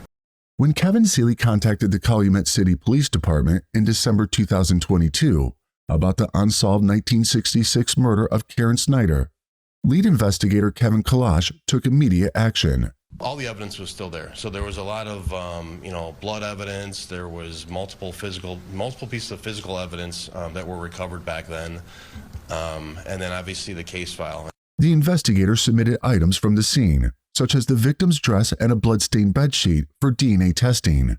In March 2023, investigators in Missouri obtained a search warrant to gather a DNA sample from the suspect. After decades of mystery, the predator was finally found when the blood samples from the crime scene matched the suspect's DNA. The DNA belonged to 79-year-old James Barbier. James Barbier had worked with Karen's husband, Paul, at the local rail yard. Barbier had no previous criminal record before being implicated in Karen's murder. This was the first time he had come under suspicion for a serious crime. There is not much information available on Barbier.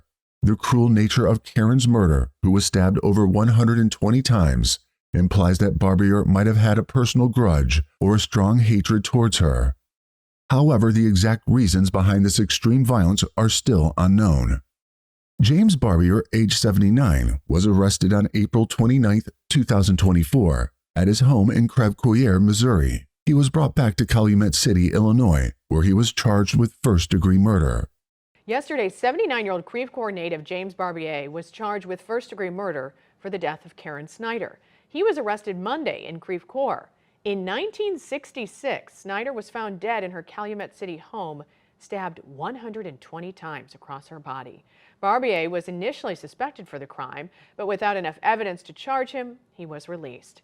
But now, DNA testing on clothing preserved from the scene of the crime revealed a significant likelihood of matching Barbier's DNA. During the first court hearing, prosecutors said that Barbier had been known to the Snider family as a friend and had previously worked alongside Karen Snider's husband at the railroad.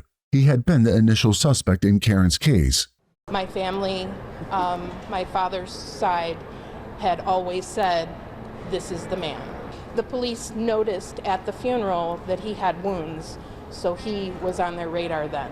But there was insufficient evidence at the time to arrest Barbier, so authorities had no choice but to release him. Now, with his DNA matchmaking, the unknown samples collected from Karen's dress, the evidence against him was strong.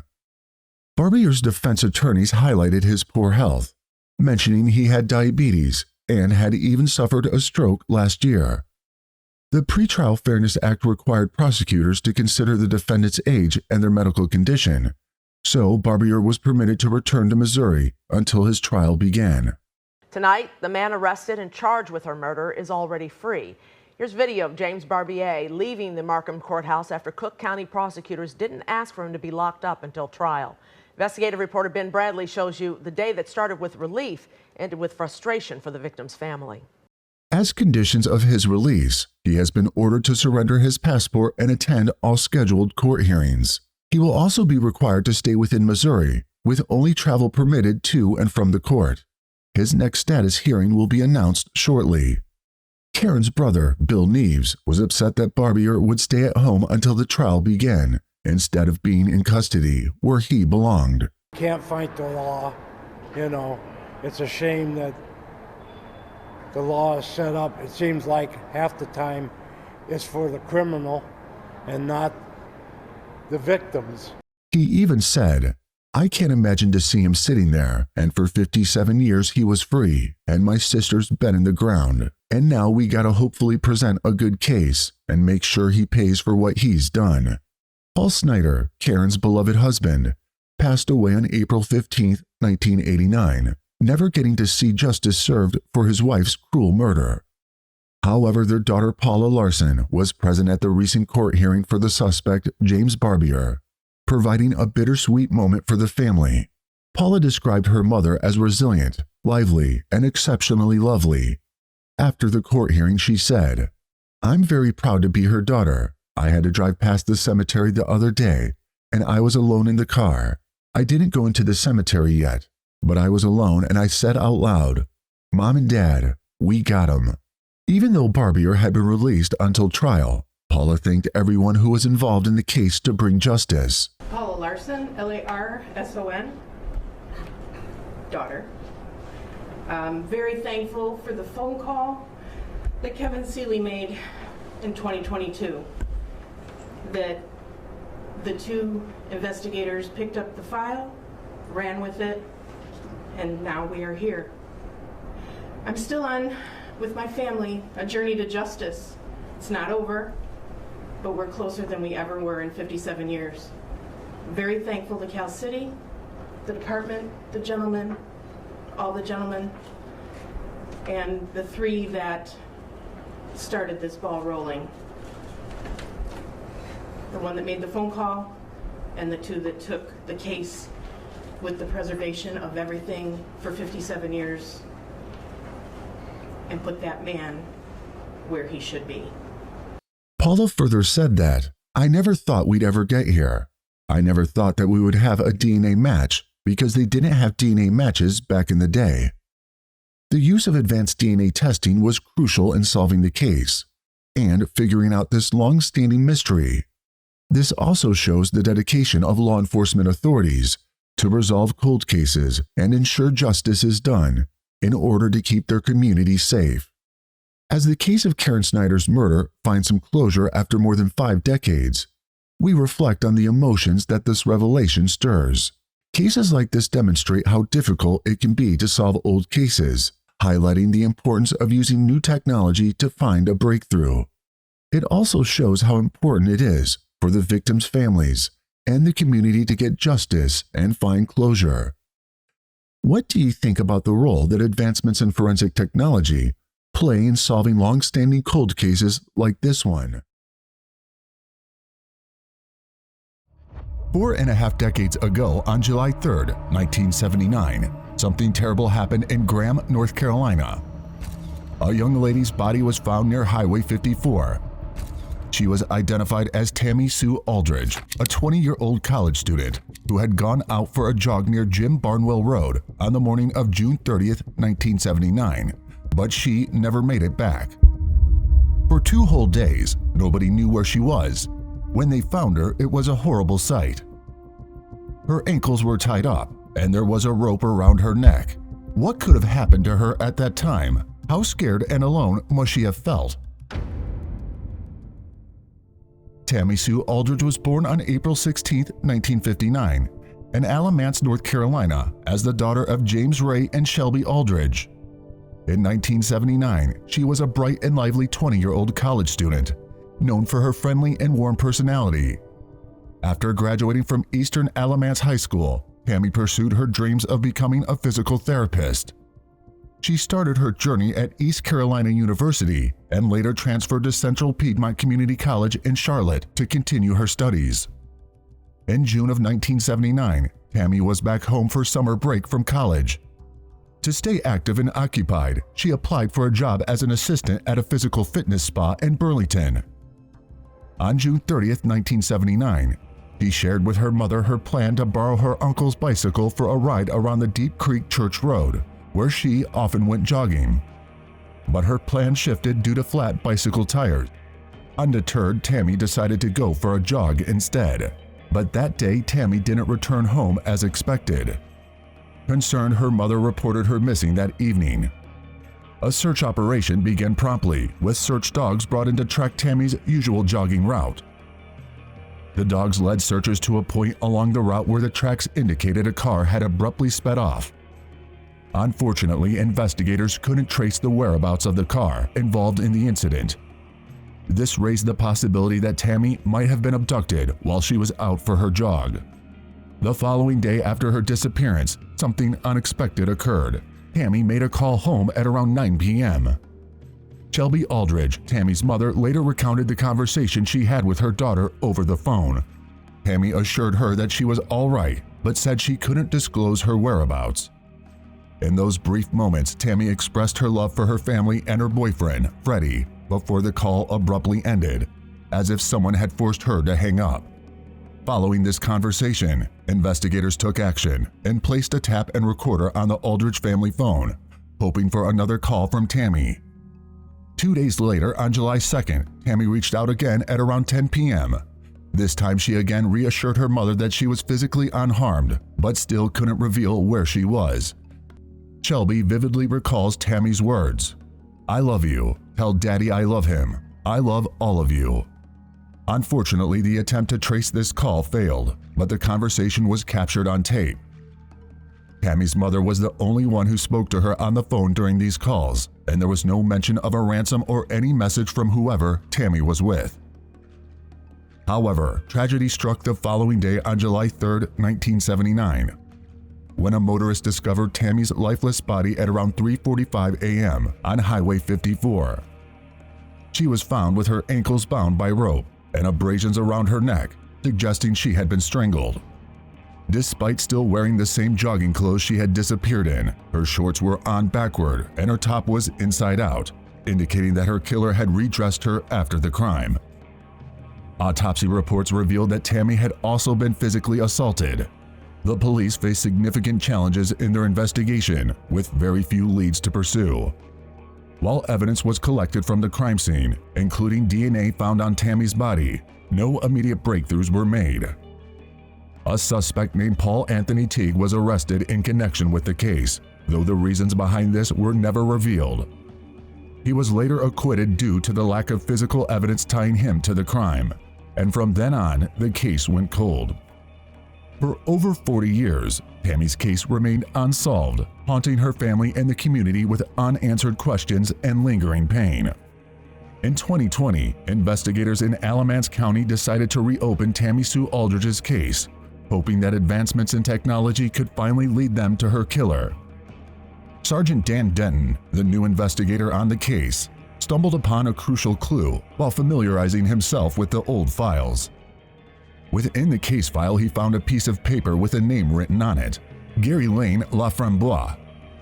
The name had been overlooked by previous investigators, but Denton recognized its significance and decided to dig deeper. Denton soon discovered that Gary, who was only 19 in 1979, had just lived 4 miles from where Tammy's body was found. Gary had moved from Florida to Alamance County in 1978. Furthermore, he learned that Gary had a criminal record, including charges of kidnapping and impersonating a police officer just 3 months after Tammy's murder. In December 1979, Gary had pleaded guilty to these charges, as well as to a serious assault on a sheriff's deputy while in detention. He had served prison time from May 1980 to August 1982. With this information in hand, Denton tracked down Gary's daughter and requested a DNA sample, which she willingly provided. With the DNA that had been recovered from Tammy's body, they were able to use the spermatozoa sample, which was compared to Gary's daughter's DNA, and this confirmed that Gary was indeed Tammy's killer. But sadly, justice could not be served. Investigators learned that Gary had passed away on March 18, 2020. However, DNA technology had provided the required scientific evidence needed to solve the case. Despite not being able to bring Gary to court, authorities used age regression techniques to generate an image of what he might have looked like at the time of the crime.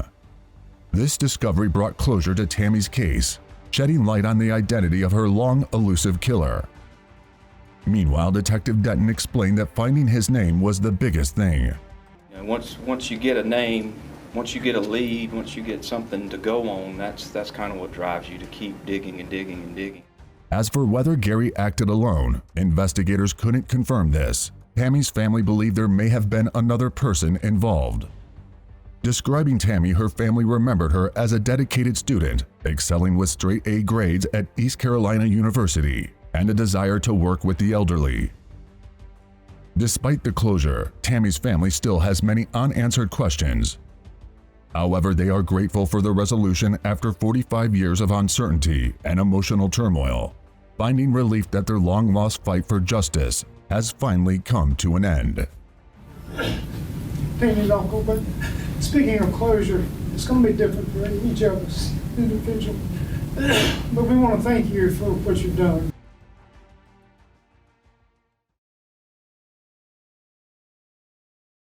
Two murders, both involving females, both separated by 16 years, both remaining unsolved for decades. What other commonalities lie within these cold cases is what we're about to unveil. On December 6, 1975, in a field near the intersection of 1 and 100 Lowell in Westminster, Colorado, the lifeless body of 20-year-old Terry Baker was discovered. Years later, in May 1991, 750 miles across the nation, the Las Vegas community was shaken by the tragic discovery of Sherri Bridgewater's murder at the age of 31. But what common thread links these two cases? And, crucially, will the perpetrator behind these heinous murders ever be apprehended and held accountable? Sherri Bridgewater was born on June 29, 1960. Although not much is known about her early life, in 1991 she was a lively 31-year-old woman with 2 children and a promising life ahead of her. She resided in an apartment on the 1000 block of West Monroe Avenue near Owens and H Street. On May 12, 1991, a fateful knock on the door altered the course of Sherri Bridgewater's life forever. Unbeknownst to the 31-year-old, answering it would thrust her directly into the grasp of a predator, a monstrous individual who would extinguish her life. A friend and relative of Sherri Bridgewater had discovered Sherri's lifeless body inside her apartment and immediately contacted the authorities. Officers from the Las Vegas Metropolitan Police Department responded to the residence near Martin Luther King Boulevard and Owens Avenue, where they encountered 2 women. Sherri had been subjected to assault and fatally strangled. Despite the investigators' hard work, no breakthroughs were made. With no potential leads or suspects to pursue, the case went cold. 16 years ago in 1975, Therese Becker, age 20, had met a fate reminiscent of Sherri Bridgewater's tragedy.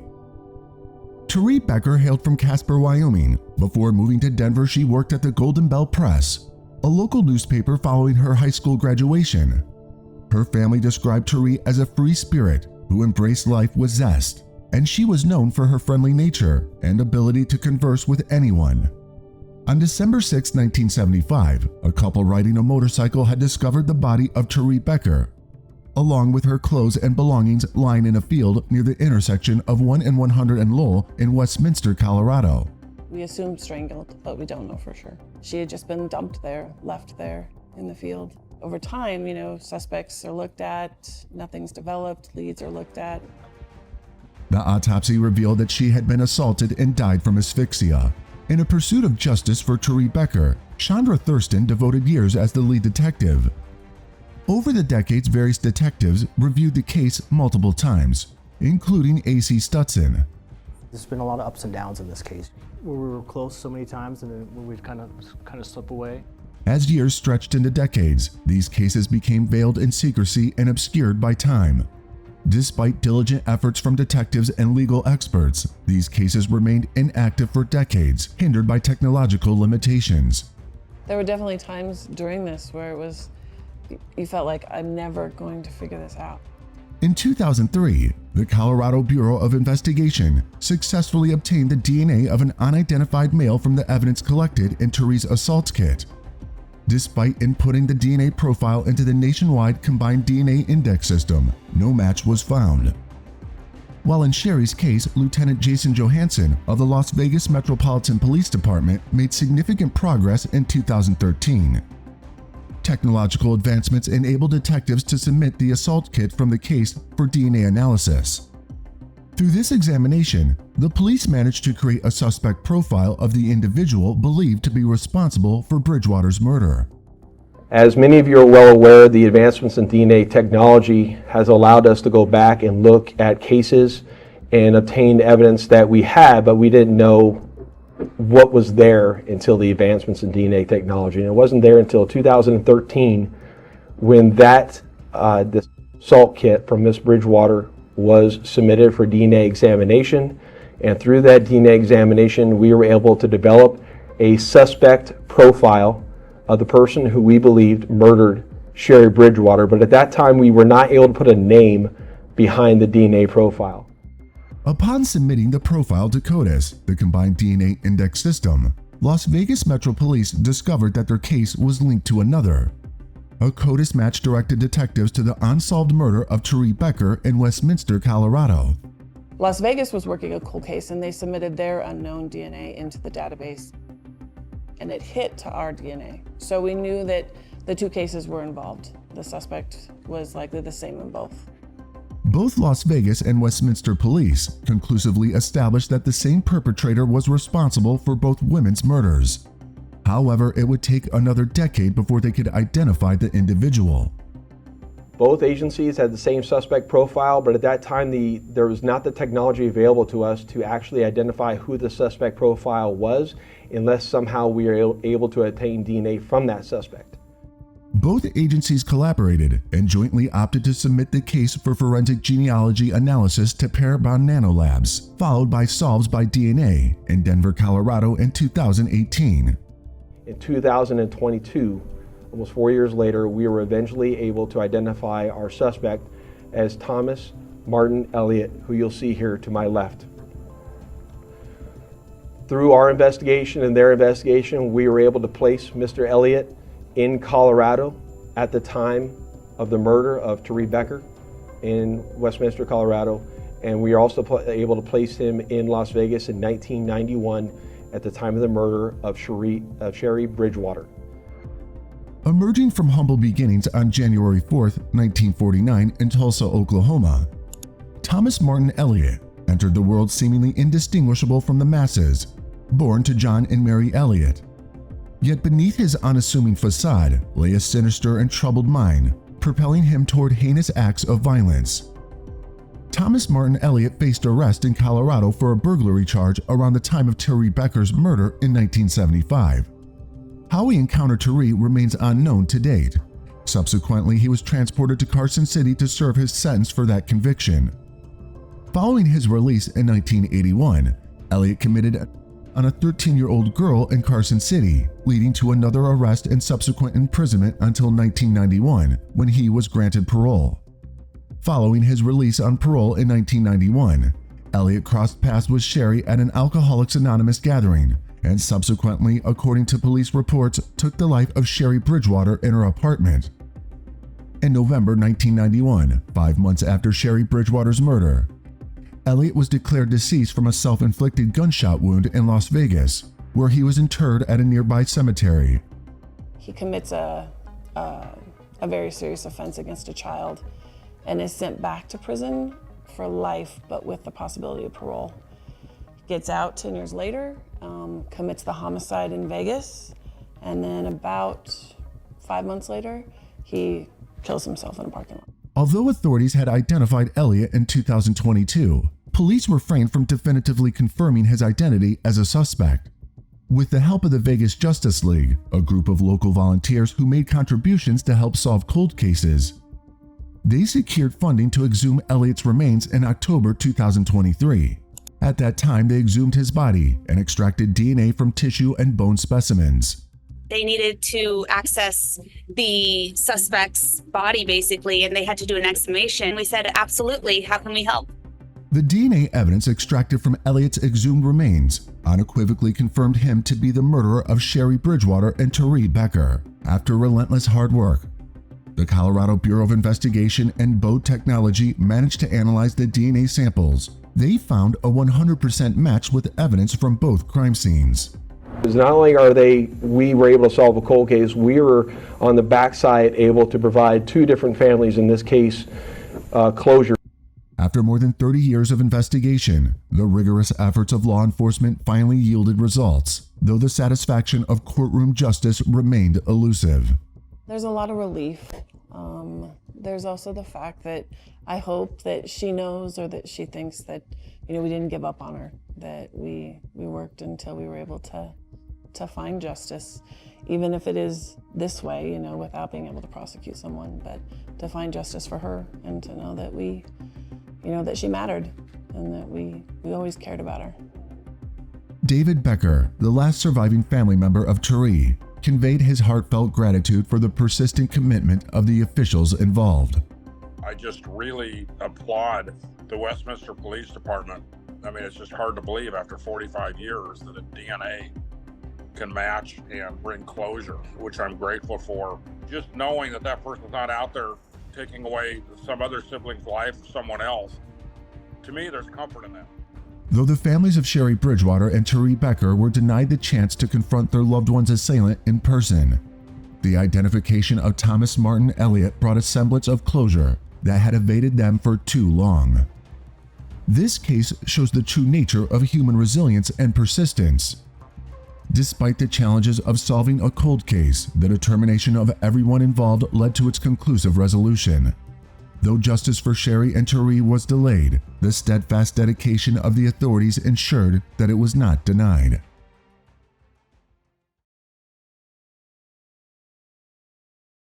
In April of 1985, 2 sets of young female skeletons were found in the woods of Tualatin, Oregon. 7 months later, in December, 2 more sets of human remains were found on an embankment of Auburn, Washington. The discovered remains were completely anonymous and had failed to provide any evidence apart from all having shared a common fate. As the authorities kept finding more and more bodies, they kept on adding the names to the pre-existing list of deaths under the reign of a common killer in King County. During the 80s, the capital of Washington had witnessed pure carnage at the hands of a notorious serial killer.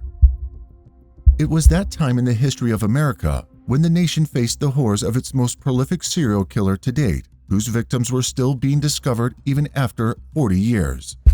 But what happened in the 80s which led to the chilling discoveries of these human remains in 1985? Let's today hear the story of Loraine Stahl and Tammy Liles, the last identified victims of a long trail of homicides which terrorized America in the 80s and 90s. 1982, Lewis County, Washington.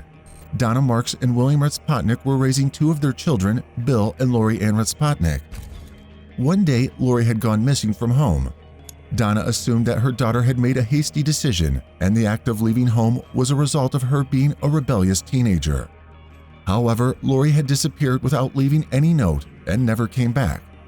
A private detective was hired for her whereabouts, but the girl was nowhere to be found. 1 year later, in 1983, a similar step was taken by another girl around 120 miles north. 16-year-old Tammy Liles, living with her family in Everett, Washington, ran away from her home on June 9, 1983, and was never found again. Both the incidents were completely unrelated to each other, but in the upcoming time would share a horrifically common fate. In southern Seattle flows the Green River. Seated beside King County, southern Seattle is well known for late-night clubs and parties. Little did anyone know that in the shadows of the city, a chilling scenario was unfolding in its outskirts. In July 1982, King County Sheriff's Department received a call about a dead body floating down the Green River. The body was of a white young girl with a unique paint print on her neck. An autopsy had revealed that the girl was strangled to death. Before further investigation could have taken place, another dead body came floating along the current of the same river in August. This time it was the body of a 30-year-old African-American, Marcia Chapman. She was a local resident and mother of 3. While inspecting the wooded area around the river to find any clues, Detective Dave Reichart instead found another dead body. Again, a young female, partially naked. A few days later, another corpse had come into the sights of the locals. All the victims had shown the signs of assault and seminal fluid was recovered from the bodies.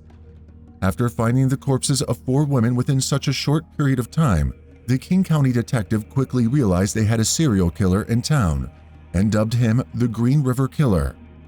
Some of the best detectives were put into a team, and the Green River Task Force was formed, with Sheriff Detectives Dave Reichart and Robert Keppel spearheading the team.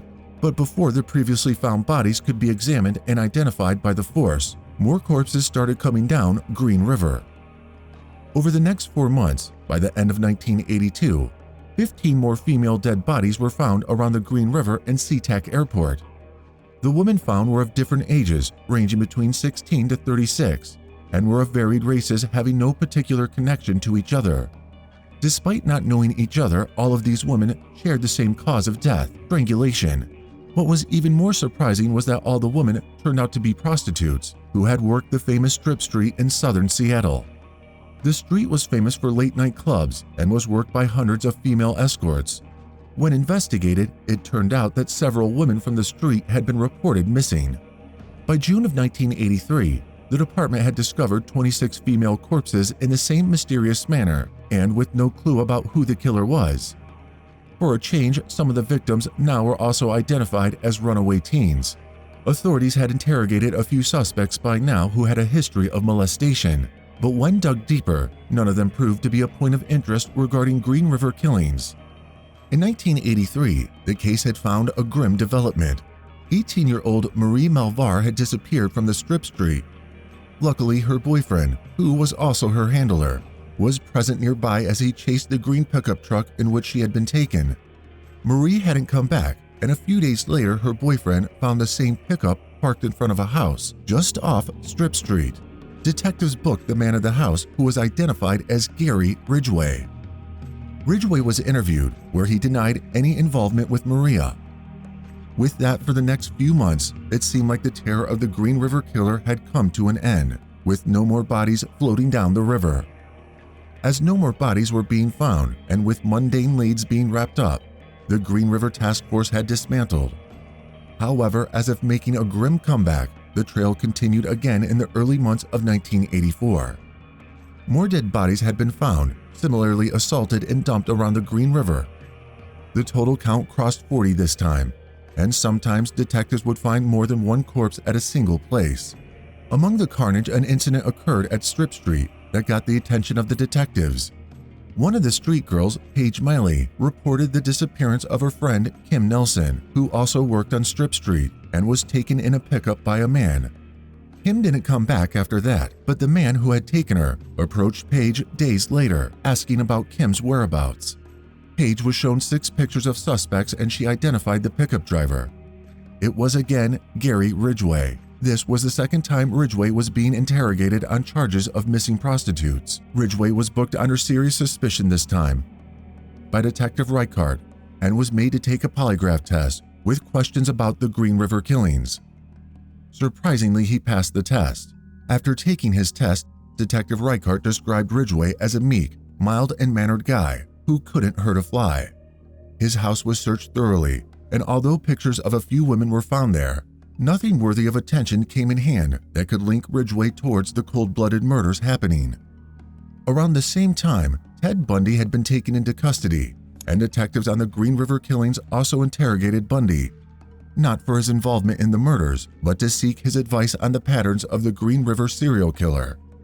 Bundy had shared his thoughts on the killer and said he was revisiting the dump sites of his victims and was performing necrophilia. He advised the officials to flag up a dump site and wait for his arrival. Although the police did try to stake out one of the dump sites, it yielded no results. In the following years from 1984, departments were no longer finding any new bodies, and the trail of murders finally came to an end. But as the time passed by, human remains were being found at random locations around Seattle and Tacoma. Just like the corpses found in the past, female skeleton sets were being found one after another and started piling up without identification. The unidentified skeletons were put in a list of serial numbers, starting from Bones 1, which went on till Bones 15. In December 1985, Auburn City Police were called by locals to investigate a car parked over an embankment near Mountain View Cemetery. When inspected, detectives had found 2 sets of human remains in the vehicle, and the case was immediately handed over to the King County Sheriff's Department. The remains, being unidentified after forensics, were labeled as Bone 16 and Bone 17, adding to the store of 15 more such sets of human remains found in similar wooded areas of cities adjoining Seattle as the center.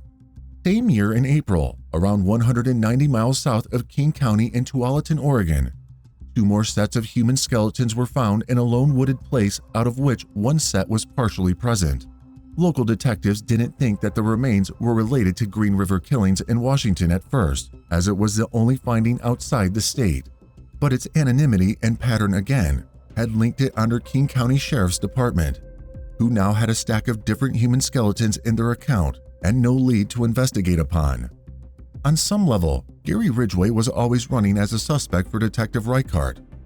In 1987, he acted upon this intuition of his and called Ridgway for one more interrogation. This time they took a sample of his hair and a saliva swab by making him chew a napkin. The sample was frozen as forensic evidence for future examination. With no new bodies and remains, the terror of the serial killer had lifted by now. The investigations terminated, and the trail of finding the killer went cold. Officials were now only focused on identifying the remains and giving closure to their respective families. In 1988, the dental records of bones found in Tualatin, Oregon, helped identify the victim. She was Tammy Liles, the teenage girl who ran away from her home in Everett in 1983. The partially discovered bones were handed over to her family. However, the rest of her remains were nowhere to be found. In 1997, Dave Reichart became the sheriff and reopened the files to the Green River Killer. With the dawn of the 21st century, continuous advancements in DNA sciences took a leap of evolution, and labs were capable of creating DNA sequencing.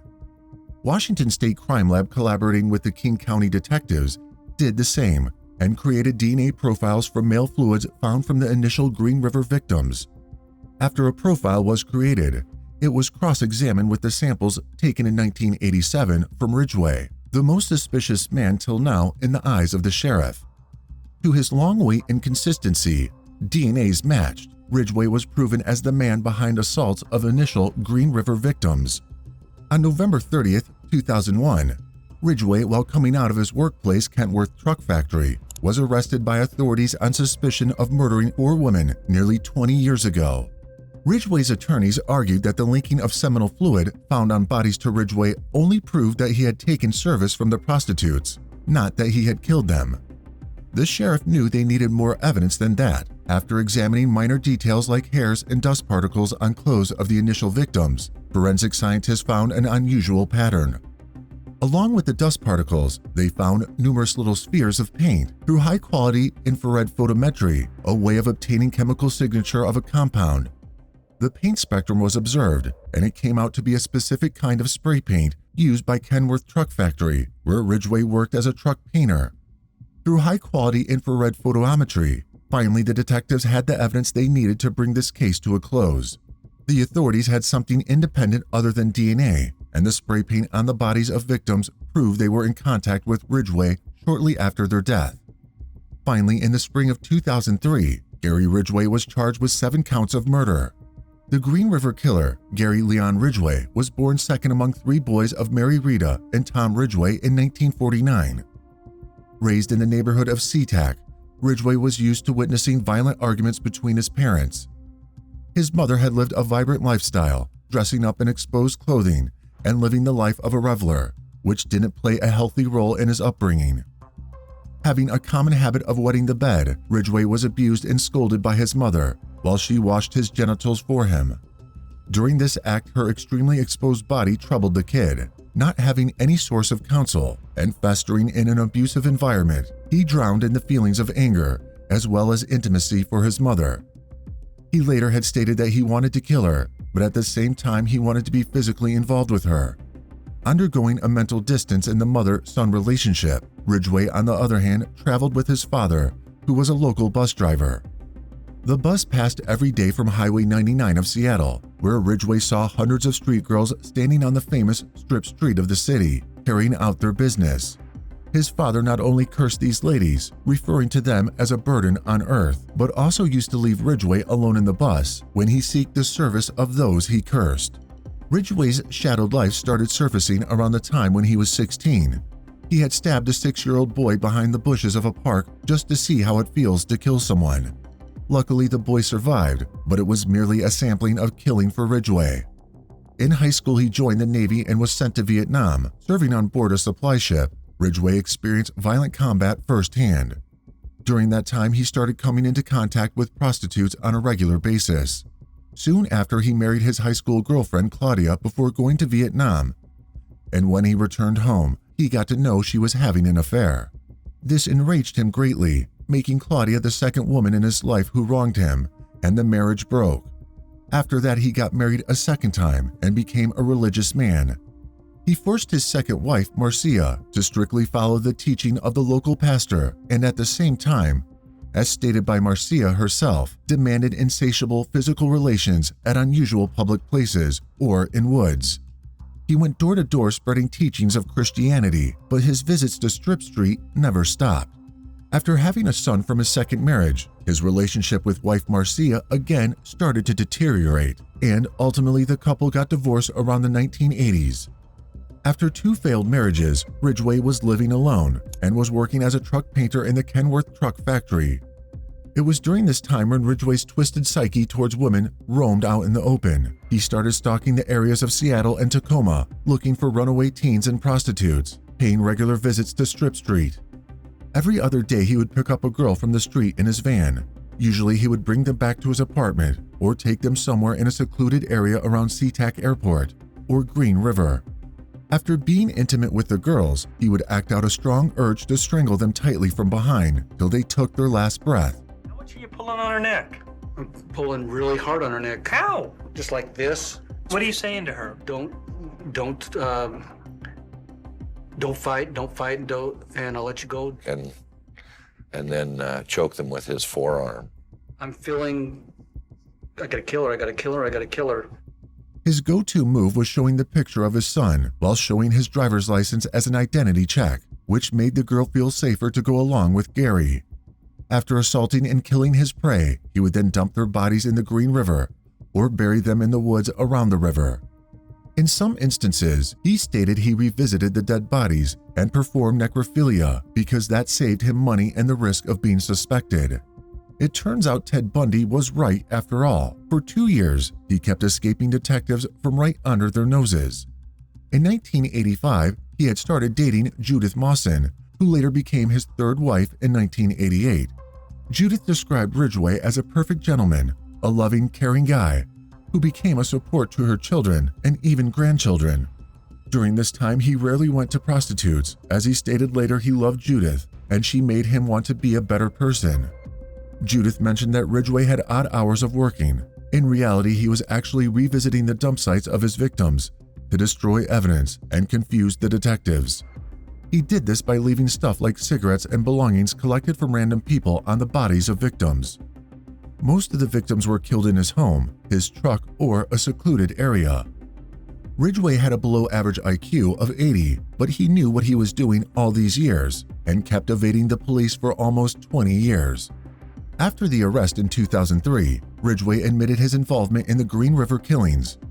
He had agreed to plead guilty and confess to every murder he had committed, providing all locations of assault if the death penalty were to be dismissed.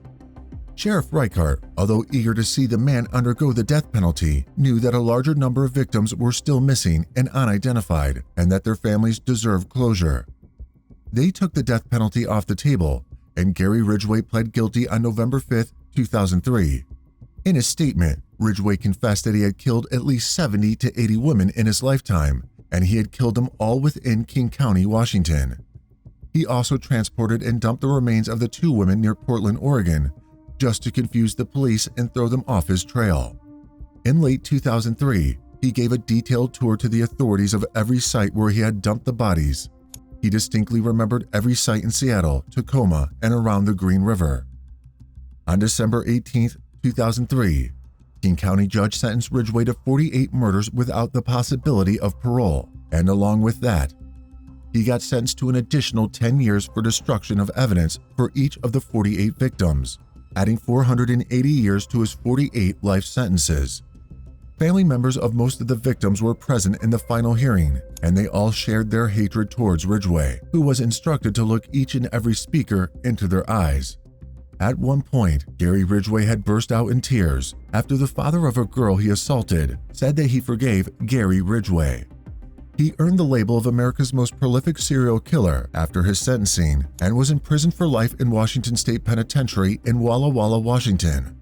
Detectives visited a site in South King County along with Ridgway, where one more incomplete set of remains were found, later named as Bones 20, which remain unidentified in the Washington Crime Lab. In 2012, Bones 16 were identified as Sandra Majors by Parabon Labs. Bones 17 and Bones 20 were left to be identified as the last unknown victim remains of Gary Ridgway. From Bones 17, labs created a profile from various genetic markers across the genome and ran through an online database through which 24 distant cousins were found, which led the detectives to Donna Marks, the mother who lost her teenage daughter back in 1982. She provided samples of her DNA, and Bones 17 was finally identified as Lori Ann Retspotnik after nearly 40 years in December 2023. Bones 20, on the other hand, was sent in 2022 to Othram Labs, Texas, which specialized in forensic genetic genealogy. Othram Labs created a new DNA profile from the previous samples and used a database called DNA Solves, which has millions of samples for comparison. Ultimately, they managed to match the DNA with a common ancestor this time. Investigators contacted a woman and had her submit a DNA sample, which confirmed that the woman was her mother and bones 20 originally belonged to Tammy Liles. Tammy's remains had been tampered by Ridgway.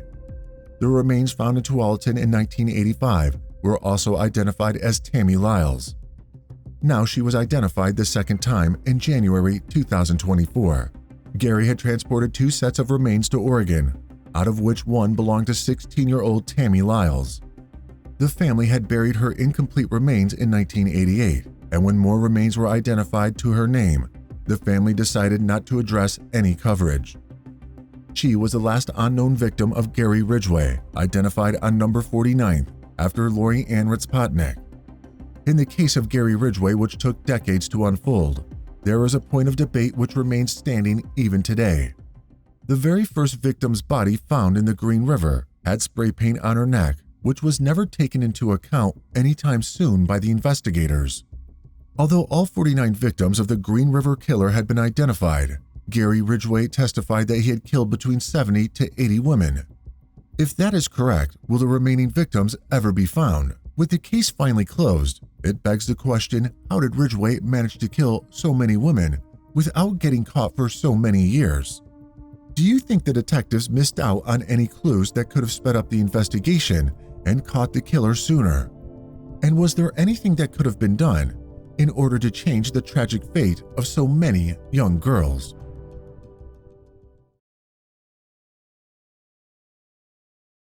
On March 29, 1989, 18-year-old Amy Baker was on her way back from Falls Church, where she had gone to visit her great-aunt.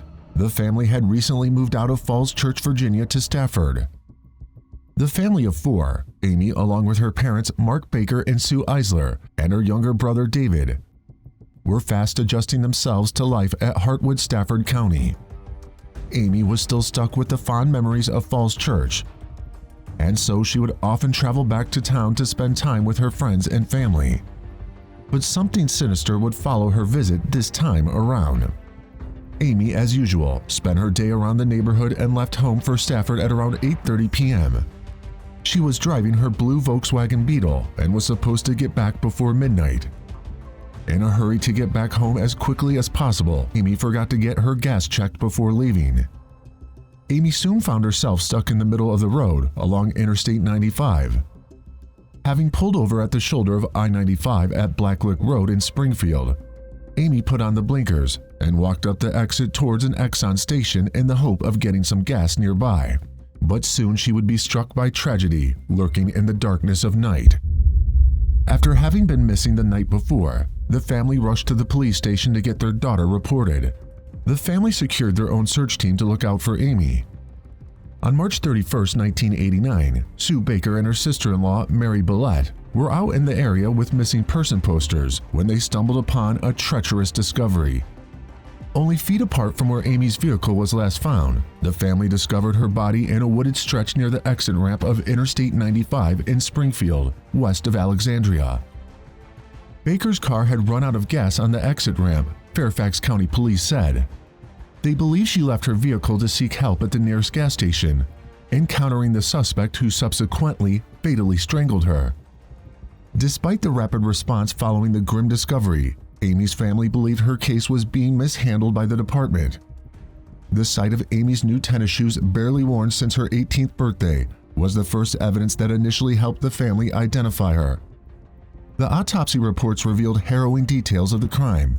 Amy was physically assaulted, beaten, and strangled to death within the short span of time.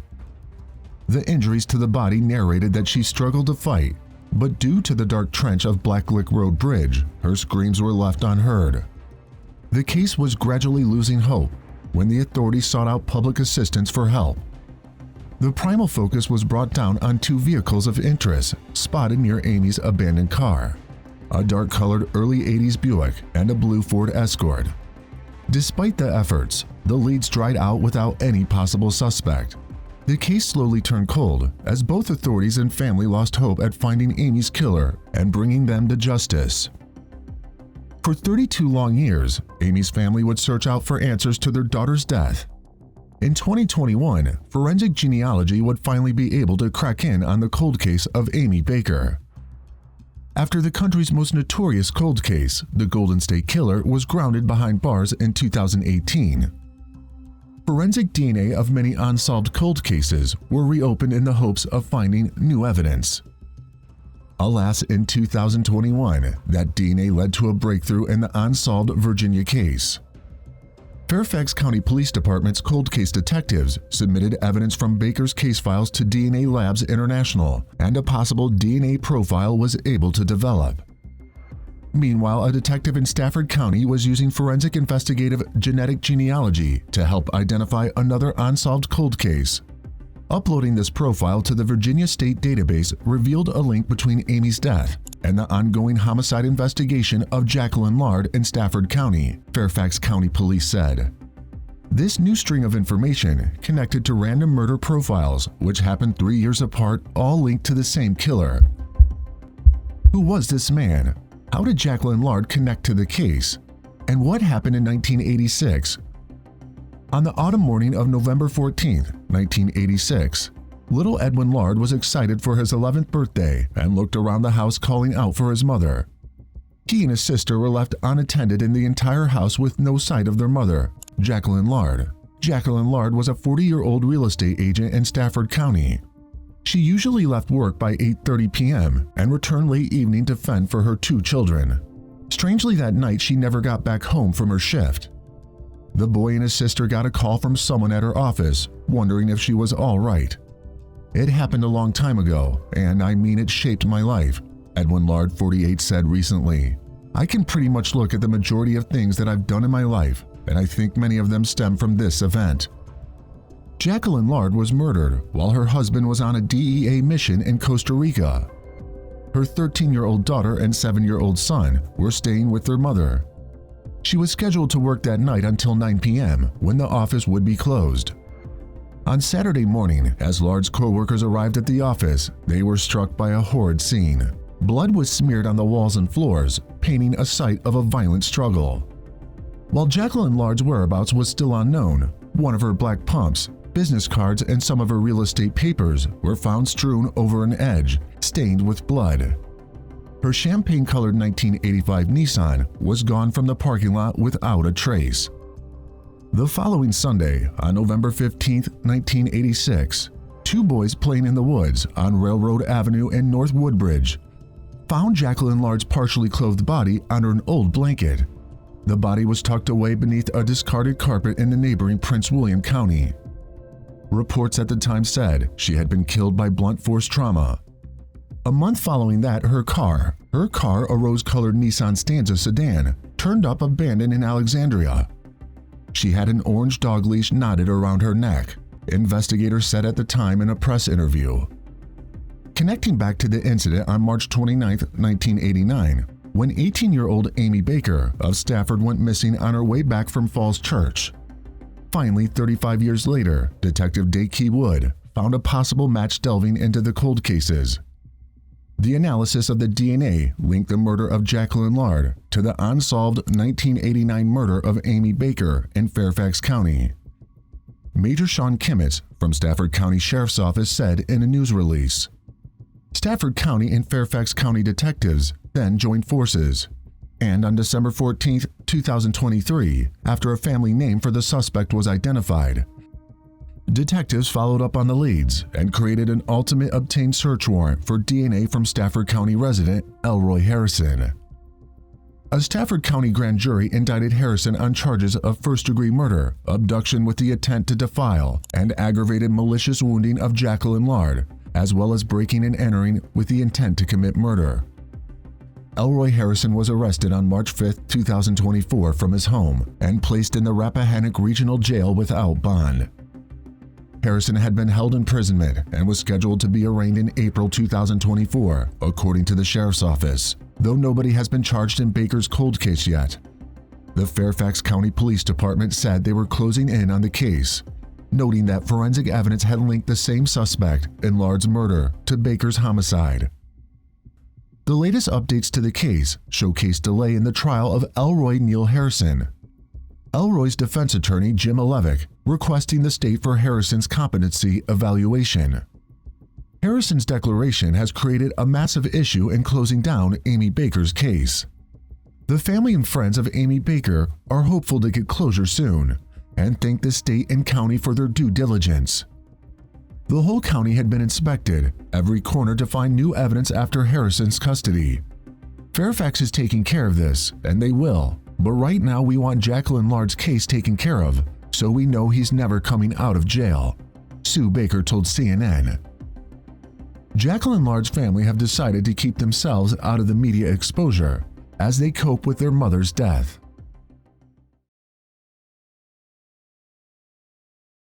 They're definitely potential victims of a redhead murder, yes. Are they 100%? I don't know. In September 1984, the remains of a red-haired woman was discovered near Interstate 40 in West Memphis, Arkansas. She was later identified as 28-year-old Lisa Nichols, a resident of West Virginia. This gruesome discovery was far from an isolated incident. From the late 1970s to the early 1990s, numerous red-haired women were found dead, their bodies abandoned along major highways in the southern United States. For years, these cases remained cold until a group of high schoolers reignited the investigation. Who were these women, and what connected their tragic fates? Could this new investigation finally uncover the truth behind the mysterious deaths?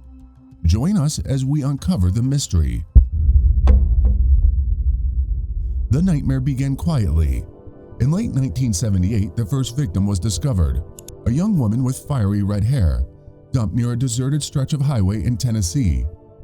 Over the next 14 years, similar cases emerged across the South, with victims found in Arkansas, Kentucky, Mississippi, Pennsylvania, and West Virginia. These women, most with distinctive red hair, became known as the redhead murders. The lack of identification for many victims and the seemingly random locations plagued investigators. The murders shared several grim similarities with each other, with many of the women appearing to have been strangled or suffocated. Investigators piecing together fragments of these shattered lives theorized that the victims might have been transients, women who relied on hitchhiking or prostitution to get by. The prevailing theory among investigators was that a serial killer targeted these vulnerable women. However, for decades, this theory remained just that, a theory, as the cases grew colder and colder with each passing year. Then, after years of stagnation, something remarkable had happened that breathed new life into these long-forgotten cases. High school sociology and history teacher Alex Campbell was known for challenging his students with unique and thought-provoking projects. In 2018, he embarked on an extraordinary mission to try and solve the notorious redhead murders. However, he didn't plan to tackle this daunting task alone. Campbell decided to involve his students at Elizabethton High School, turning this series of cold case slayings into a class project. This was unlike anything they had ever done before. When he announced the project, he candidly told his students, "Be prepared to fail," because top law enforcement officials had worked on these cases for years and they hadn't gotten anywhere. Campbell's vision wasn't just about solving a crime. It was about creating an unparalleled learning experience. His students in particular thrived on innovation. They were a class of vocal students who had actively campaigned for exceptional teaching methods, even winning an award from XQ Institute, a nonprofit organization dedicated to reimagining high school education. Now presented with the opportunity to put their problem-solving skills and creativity to the test against a historical puzzle, they eagerly embraced the challenge. They were determined to untangle the web of these unsolved murders and find the link between the victims who had been found dead across the region. Their investigation wasn't limited to dusty textbooks. They became junior detectives poring over a treasure trove of resources. This included interview notes from the Tennessee Bureau of Investigation, police reports combed from public records, and meticulous research compiled by podcaster Shane Waters. However, they didn't stop there and sought out additional information.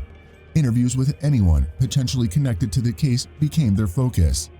They had reached out to a retired FBI behavioral analyst, an expert who could analyze the killer's potential motivations and patterns.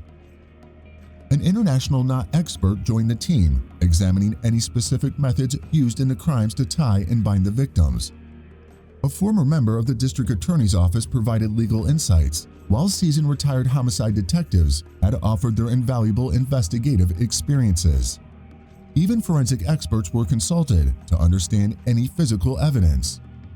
Campbell played a pivotal role in the students' investigation by bringing in the former FBI behavioral analyst Scott Baker. Scott Baker had introduced the students to a crucial framework for identifying a potential serial killer. He explained that to truly link these murders, they would need to pinpoint 4 key elements: time frame, geography, modus operandi, and signature. These elements, when combined, could paint a clear picture of a specific killer and his methods. With this framework in mind, the Elizabethton High School detectives were ready to analyze the evidence with newfound focus.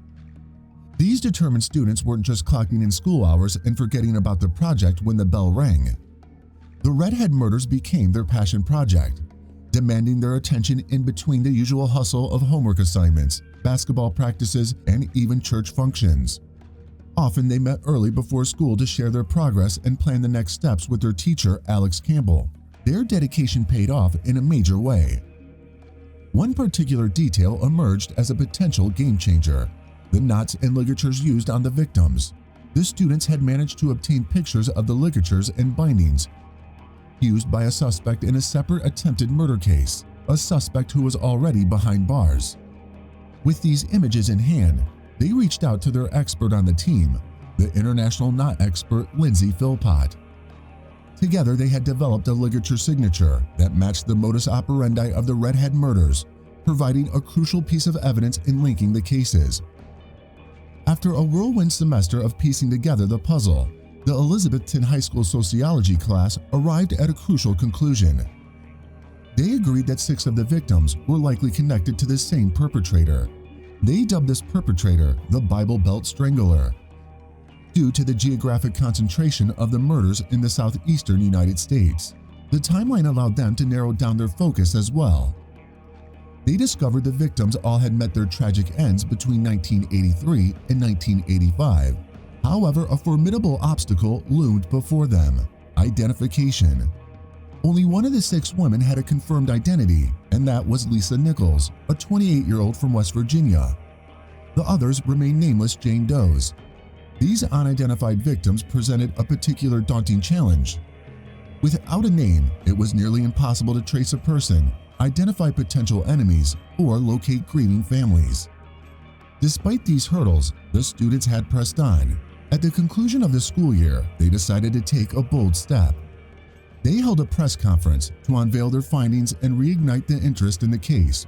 This wasn't just about their class project anymore. It was a call of action for the wider community. The students had joined forces with representatives from several law enforcement agencies, including the Kentucky State Police. The impact of the students' investigation extended beyond the press conference walls. The media had taken notice, with news outlets eager to share their groundbreaking research. Their dedication even caught the attention of the true crime podcast Out of the Shadows. This podcast, dedicated to shedding light on unsolved mysteries, became a powerful platform to amplify the students' voices and keep the pressure on authorities to find the truth. A group of high school student detectives are investigating a series of unsolved killings. Today, students from Elizabethton High School presented their research on what is known as the Redhead murders. Over the last semester, the students have studied several cold cases spanning the South. The cases all have several things connecting them, including the victim's hair color. Students created a profile of the suspected killer and named him the Bible Belt Strangler. The fact that they were unknown and they didn't have a family made a lot of the kids feel like they needed somebody to advocate for them. 5 of the 6 of the women are Jane Does. Law enforcement are impressed with the efforts, and they believe the publicity will help generate tips in the case. And soon, their efforts finally paid off. Within a year, a remarkable development unfolded. 4 of the 6 victims were finally identified. Michelle Inman, whose skeletal remains were discovered in Pleasant View, Tennessee, was one such victim. Tina McKinney Farmer, a woman found bound and discarded near Jellicoe, Tennessee, was another. Tragically, she was 10 to 12 weeks pregnant at the time of her death. SP Pilgrim was identified as well. Her body was found in an abandoned refrigerator in Gray, Kentucky. The final identified victim was Tracy Walker, located near a strip mine in Campbell County, Tennessee. Unfortunately, the last woman who was found in DeSoto County remained unidentified. The tireless student investigators didn't stop at simply connecting the victims. They delved deeper, piecing together a profile of the potential killer.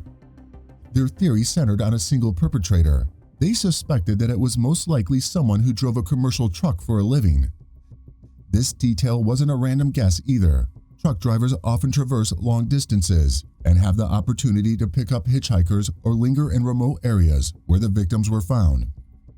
The students also theorized that the killer used his bare hands to overpower his victims.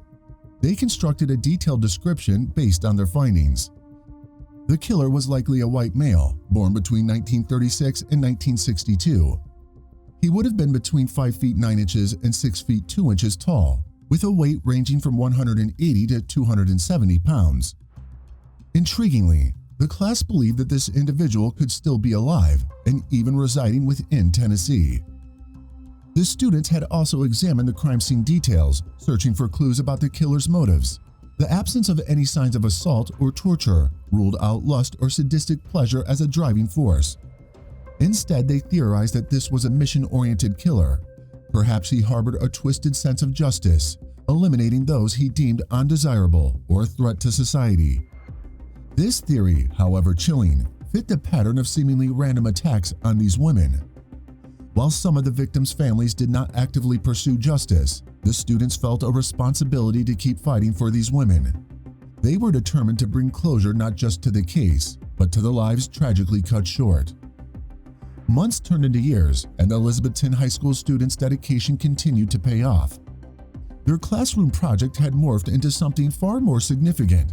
They were no longer just learning about the real world, they were actively shaping it. Their tireless research and meticulous analysis led them to a potential suspect, a 37-year-old trucker named Jerry Leon Johns from Cleveland, Tennessee. The students' pursuit of justice took a dramatic turn when DNA testing conducted through CODES linked Johns to one of the victims, Tina Farmer. This was a pivotal moment, a scientific confirmation of their long-held suspicions. Further investigation revealed a chilling detail from John's past. Back in the 1980s, he had attacked and attempted to strangle a woman with red hair. He had left his victim for dead on the side of a highway, only for her to survive and report the crime. Johns was convicted of her kidnapping and assault in 1985, a sentence that landed him behind bars. However, he died in prison in 2015 at the age of 67. A 40-year-old murder mystery appears to have been solved with the help of a Tennessee high school sociology class. In 2018, Elizabethton High School teacher Alex Campbell gave his students a mission: try to solve a long, cold case, a potential serial killer who was never caught. Several unsolved deaths of women with red hair whose bodies were found scattered around Tennessee and bordering states between 1983 and 1985. Cases never solved, their murderer never brought to justice. The students spent that initial 2018 spring semester gathering evidence, speaking with investigators, building case files, and through their investigation, they were able to determine that 6 of the women, who they referred to as the 6 sisters, were potentially connected to a man that they called the Bible Belt Strangler. Students were even able to identify a potential suspect, a man named Jerry Johns, who died in prison in 2015 while serving time for strangling a prostitute in 1985. And the Tennessee Bureau of Investigation seemed to agree. In 2019, the Bureau released a statement tying Johns to the murder of Tina Farmer, one of the women identified in the students' project as one of the 6 sisters. But the story didn't end there. In December 2019, a grand jury reviewed the evidence and determined that had Johns still been alive, he would have been indicted for Tina Farmer's slaying. This news brought a bittersweet sense of closure for the students. While they had achieved a major breakthrough, the perpetrator would never face a true trial. The Tennessee Bureau of Investigation later officially announced that the late trucker as a suspect in the Redhead murders. This announcement, however, came with a sting. The TBI made no mention of the student's crucial role in identifying Johns. This admission understandably had upset Campbell, who felt his students deserved recognition for their relentless pursuit of the truth. He had expressed his disappointment, stating that it affected him more deeply than it did the students. The Elizabethton High School students, however, emerged from this experience forever changed. They had learned the power of perseverance and the enduring impact a group of determined individuals can have. Their story became an inspiration not just for their community, but for anyone seeking justice, proving that even the coldest cases can yield answers. On the morning of March 3rd, 1989, 5-year-old Justin Turner began his day with a bowl of Cinnamon Crunch cereal before getting ready for kindergarten. Justin resided with his biological father, Victor Turner, and stepmother, Pamela Turner, in Berkeley County, South Carolina. His routine included walking to a neighbor's house in their rural neighborhood, near Monk's Corner, to catch the school bus. However, that morning, Justin failed to appear at the neighbor's house for his journey to school. The young boy disappeared somewhere along the path from his home to the neighbor's driveway. Justin's fellow kindergartners at Monk's Corners were puzzled by his absence on Friday, March 3rd, 1989, as they noticed he didn't board the bus bound for Whitesville Elementary School.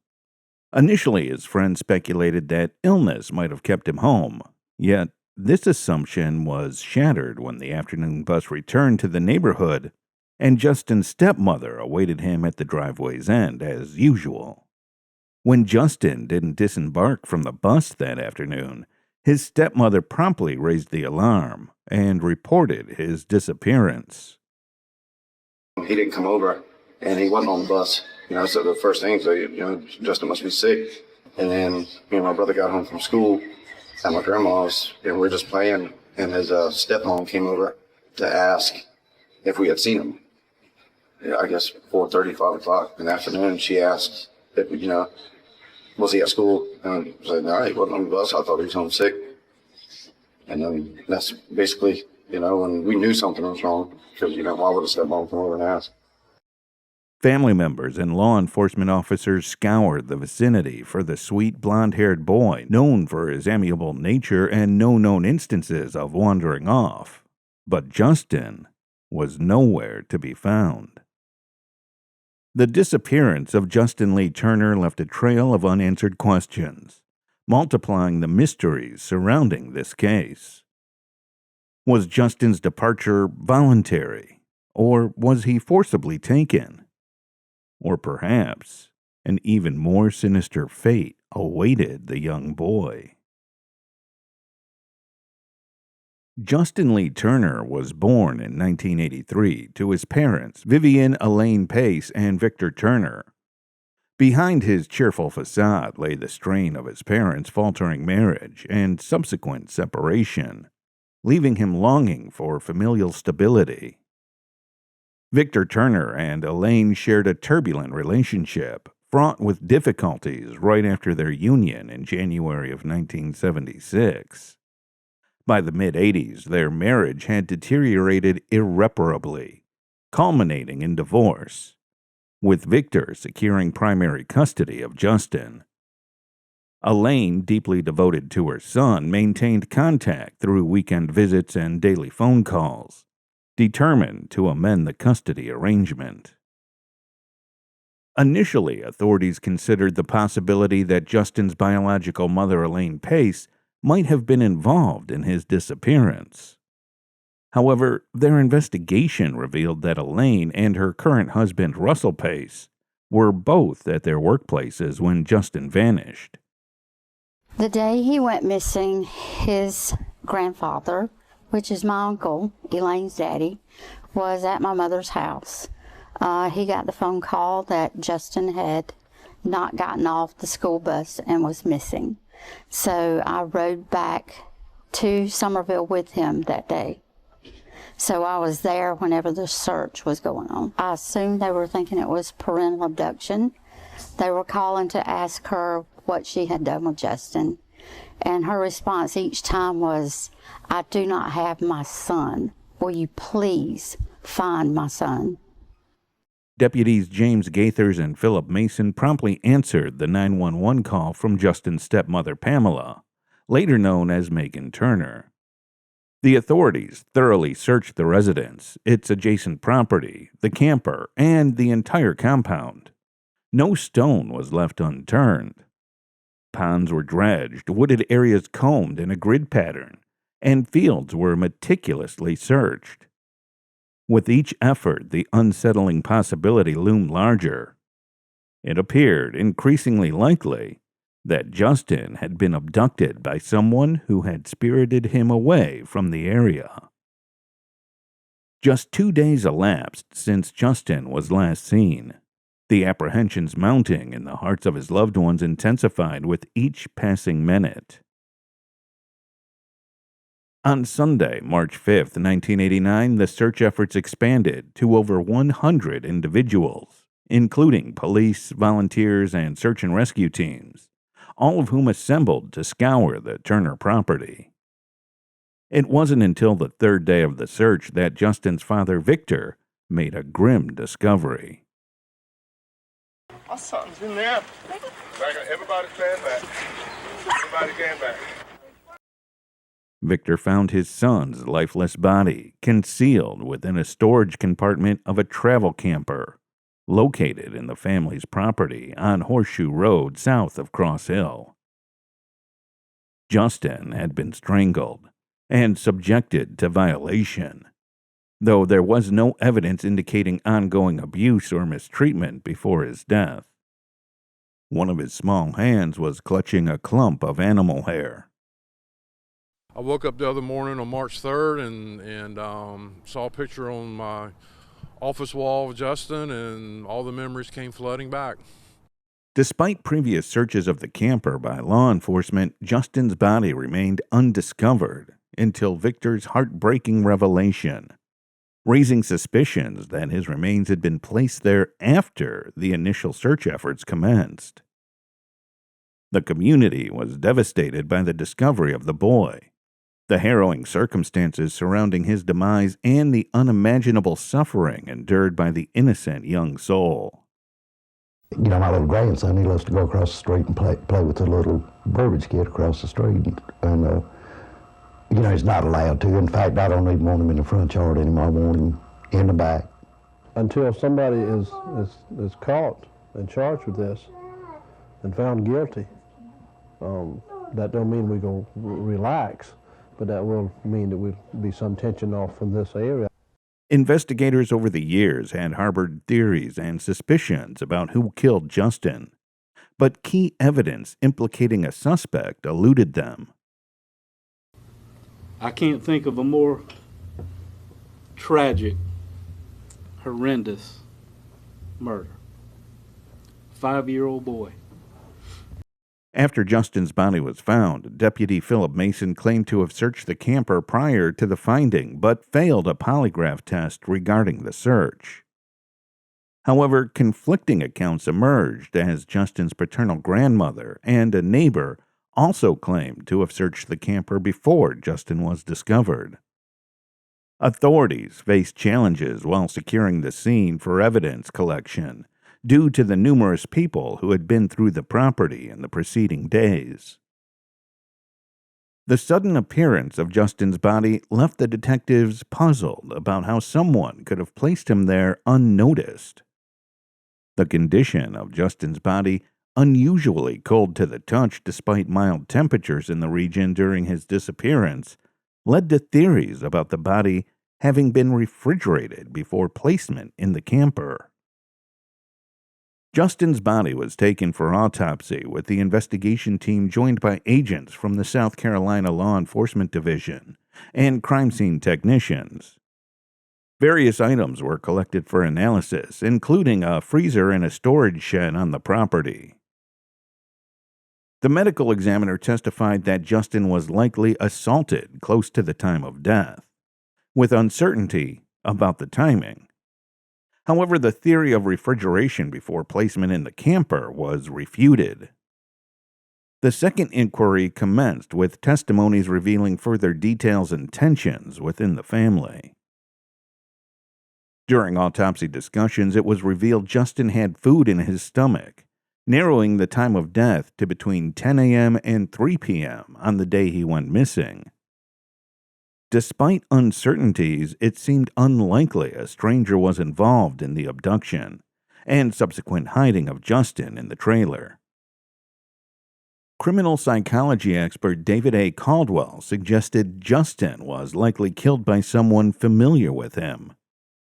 Investigators focused on questioning the parents again, but none had answers about Justin's presence in the camper. Pamela reiterated her initial story about Justin leaving for school while she was in the shower, unaware of any problem, until she realized his absence on the school bus when it returned later in the day. Victor Turner claimed he was at his job as a pipe welder. Since no witness had seen Justin leaving his house that Friday, attention turned to Victor and Pamela, who both underwent questioning and polygraph tests, but failed. The Turners had declined to communicate with investigators a few days after their polygraph tests, and also post the retention of their attorney. Our purpose for meeting is try to work out some workable solution with the attorney so that we could finally eliminate the Turners from being possibly involved, or anybody else for that matter from being involved in it. We've been unable to talk to them since last Wednesday. Suspicions began to grow around them, prompting intense media coverage and speculation. Berkeley County Sheriff's investigator Lieutenant Sidney Wren took it upon himself to address the reports. Is there any evidence on the crime scene to indicate that someone who didn't live there was involved? To my knowledge, there's none, no.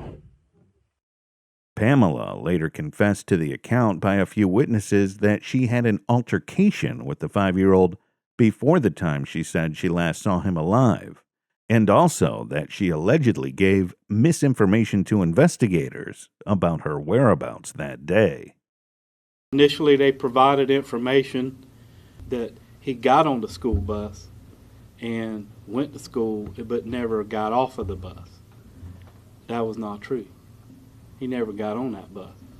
He never got on that bus because he was dead inside that house.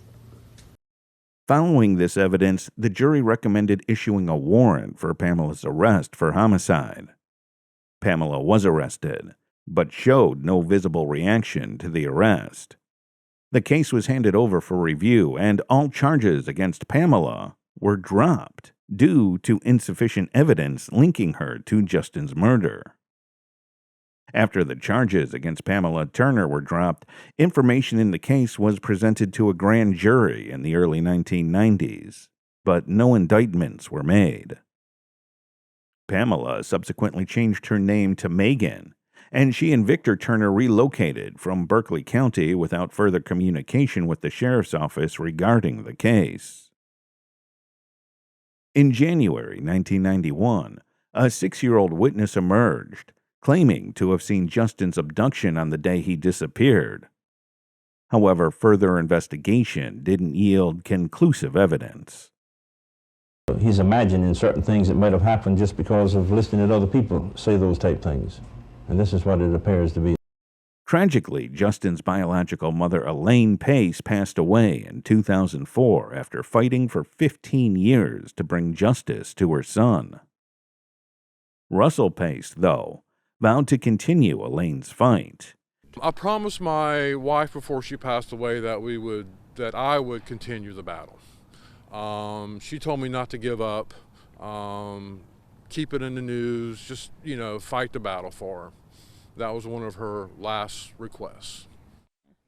In 2014, Justin's family sought to reignite interest in the case. In 2020, over 3 decades later, the unsolved homicide was at the forefront of efforts by a Berkeley County Sheriff's cold case team. It was one of 9 cold cases that were being revisited by 1 full-time investigator and 2 volunteers. Sheriff Dwayne Lewis revealed new leads were being pursued, thanks to technological advancements. We know for a fact that Justin was strangled to death. There was ligature marks on his neck. We recovered what we believe to be the evidence of the murder. We have a lot of forensic evidence. We got here because of new technology in forensic medicine. Because Justin's body, clothing, and shoes showed no signs of outside debris, authorities suspected he was carried from his home to the camper. The specific location where the body was found suggested that it was concealed by someone familiar with the camper and its layout. According to the probable cause affidavit, the Turners were the sole individuals with access and keys to that camper. Before Justin's body was discovered, Victor Turner was overheard nervously asking a law enforcement official at the scene regarding what would happen if someone within the family had caused harm to the victim. The breakthrough in Justin's murder case came in April of 2021, over 3 decades after his death. Forensic evidence linking fibers found in the Turner's house to wounds on Justin's neck and his clothing provided the breakthrough needed for the arrests. Sheriff Dwayne Lewis credited advancements in forensic science for enabling the arrests. We have a lot of forensic evidence. We got here because of new technology in forensic medicine. And we kept pushing and plugging and pulling to finally get what we needed. The arrest of Justin Lee Turner's stepmother, Megan Turner, and his father, Victor Turner, on January 9, 2024, marked a significant development in the decades-long investigation into his murder. Both suspects were charged with 1 count of murder and taken into custody in Lawrence County, before being transported to Berkeley County Detention Center for court appearances. Despite the passage of time, the Turners never contacted the sheriff's office regarding the case's status or potential new leads or suspects. This lack of engagement contrasted sharply with the active involvement of Justin's mother's family, who remained supportive of law enforcement efforts. A key piece of evidence emerged from an affidavit indicating that Victor Turner had found Justin's body within seconds of entering the camper during search efforts on the morning of March 5, 1989. This detail added to suspicion surrounding the Turners' involvement. In court appearances in February of 2024, Victor and Megan were granted a release with a bond set at $50,000 each. Megan was released on February 8, 2024, while Victor was released the following day. However, their legal proceedings took a turn when their attorneys sought to have the murder charges dismissed. The defense team presented a new theory, suggesting that a serial killer, Richard Mark Evanitz, may have played a role in Justin's death. Prosecutors requested more time to investigate the evidence, acknowledging its significance. The judge consented to delay, making a ruling to permit both parties to delve deeper into the implications of this new information. This is pretty explosive evidence, and obviously I think everybody needs time to explore that and digest that and investigate that. Prosecutors presented evidence suggesting that a dog leash found in the home may have been used in Justin's strangulation. However, the defense team cited the doubts from experts on whether the leash alone was responsible for the murder, suggesting that a dog collar may have been involved as well. Towards the end of their last trial, Victor and Megan were ordered not to contact Justin Turner's biological mother's side of the family. They were prohibited from traveling out of state while awaiting further legal proceedings. It's just hard to believe that the person who did it can live their life for 25 years and knowing and thinking that they got away with it. It's mind-boggling. Represented by Justin's cousin Amy Parsons, the family expressed relief following the prolonged investigation and reaffirmed their determination to achieve justice. For 35 years, you have enjoyed your freedom. You do not deserve one day outside of those prison walls for what you did to Justin. You were supposed to take care of him, love him, and instead you tortured, abused, and murdered him. Your child. It takes a sick individual to do what you did to that baby, and I hope you never see life outside of those prison walls. Amy Parsons, who was just 8 years old when Justin was killed, had been a steadfast advocate for her cousin. She established the Justice for Justin Lee Turner Facebook page and has tirelessly campaigned for answers and accountability. In the face of defense tactics aimed at undermining the case, Palmer urged the public to remain steadfast and highlighted the importance of evidence informing their conclusions. Despite facing obstacles, Elaine Pace never wavered in her pursuit of truth until her passing. Her unyielding resolve is a testament to a grieving mother's enduring love. The hardest part is that Justin's mother can't be here to see what she wanted all these years. She wanted justice. As legal proceedings continue and the pursuit of justice presses forward, Justin's family remains united in their quest to see Megan and Victor Turner held accountable for his murder.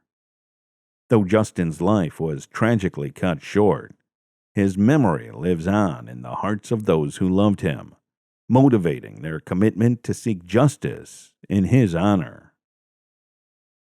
Justin's funeral, held at Somerville Cemetery and Mausoleum, Dorchester County, South Carolina, drew over 200 mourners, with him laid to rest surrounded by his favorite belongings. The untimely loss of Justin Lee Turner left an enduring impact on both his family and the wider community. Instead of commemorating milestones and achievements, Justin's memory remains frozen in time, cherished as the vibrant and innocent child that he was. I'm hoping and I'm praying that Justin is looking down from heaven, rejoicing that today there's some justice. On March 8, 1945, Mary Jane Van Gilder unexpectedly requested to be released from her position at the Shelby Army Air Force Depot. Her departure was sudden and covered in mystery that it even left her closest family members in the dark. At the time, her 5 children lived with their separated father in distant West Virginia. Mary Jane's last known address was traced to Willard, Ohio, but from that point onwards, she vanished without a trace. For decades, an eerie silence surrounded her fate. Her children, overwhelmed in uncertainty and unanswered questions, finally reported her missing to the Shelby Police Department in 2018, a staggering 73 years after her disappearance. Was Mary Jane abducted by a cruel individual, or did she disappear of her own free will? And why did her kids wait so long to ask the authorities questions? Beginning in Montana, West Virginia, Mary Jane Croft Van Gilder's life was complicated and replete with echoes of rural American difficulties. She was the 4th child in John and Anna Croft's huge family of 8 children when she was born on November 19, 1911. Her family lived in Marion County's Winfield district around 1920. It was roughly 10 miles from Fairmont. Her father John balanced his jobs as a coal miner and farmer.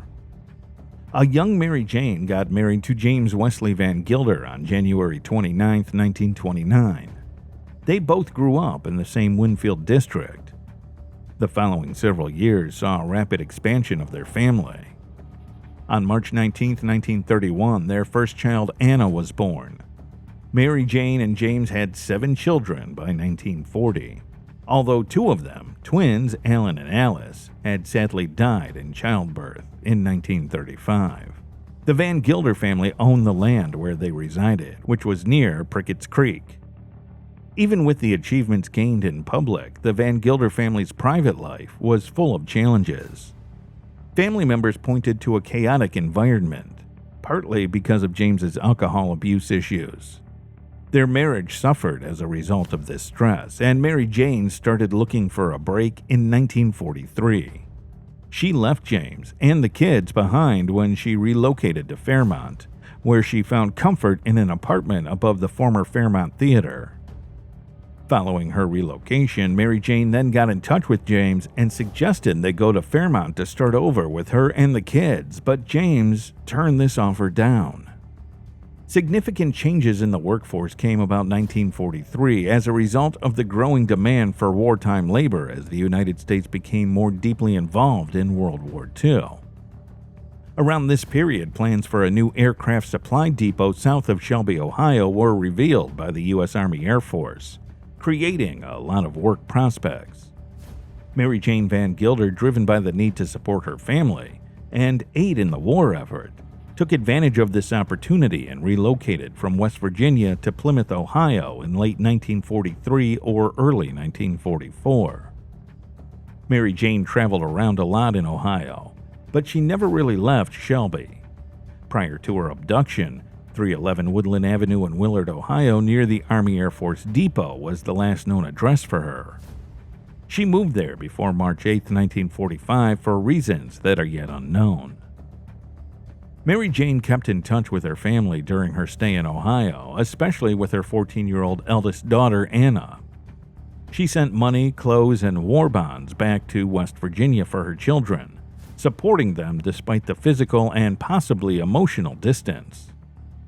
But at the beginning of 1945, Mary Jane made an odd request. She wanted Anna to return the war bonds she had sent.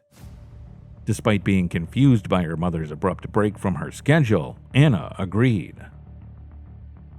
Oddly, Anna received another letter from her mother with another $25 war bond within a month of this strange request. The timing and content of this correspondence are confusing, and it is the last known communication Mary Jane Van Gilder had with any of her children or other family members. Following this, Mary Jane Van Gilder disappeared from the public eye. Her life and whereabouts became a mystery that would puzzle her relatives and detectives for years to come. Mary Jane took a bold step at the beginning of 1945 that seemed to show her wish for a fresh start. She formally filed for divorce from her husband James on February 12, 1945. According to Huron County, Ohio Chancery documents. Smeared ink partially covered over the petition, which charged James with extreme cruelty and gross neglect of duty. After only a few weeks, on March 8, 1945, Mary Jane announced her resignation from the Shelby Army Air Force Depot, citing her need to take care of added household duties. This phrase's lack of clarity provided plenty of room for speculation. Were there other demands on her, or did she intend to take her kids and start over? James Wesley Van Gelder, who was back in West Virginia by late 1945, also attempted to break their marriage formally. Before November 23, 1945, he filed for divorce in Marion County Circuit Court. His motion was approved on November 26 by a divorce commissioner who also gave him custody of their 5 children, citing him as the proper person to look after them. Following these incidents, Mary Jane's life's course mysteriously changed. Her first divorce petition was dismissed on April 4, 1946, at her own expense and request. It was never granted. Any court fees that remained after May 25, 1946, were subtracted from a deposit she had previously paid. This entry served as the final official document proving Mary Jane's existence. Then, over 4 years after Mary Jane disappeared, her daughter Anna contacted the nation's most powerful law enforcement official, Director John Edgar Hoover of the Federal Bureau of Investigation, out of growing interest and worry for her mother's safety. Though Anna's first letter to Director Hoover in late 1949 was lost, her follow-up letter dated January 3, 1950, showed that the FBI had gotten back to her quickly. The last known address of Mary Jane, which is 311 Woodland Avenue in Willard, Ohio, was given to Anna. Anna sent a letter to this address, but it was returned with the comment, "Not at this address." Anna continued to write occasionally with Director Hoover and other authorities throughout the next few years.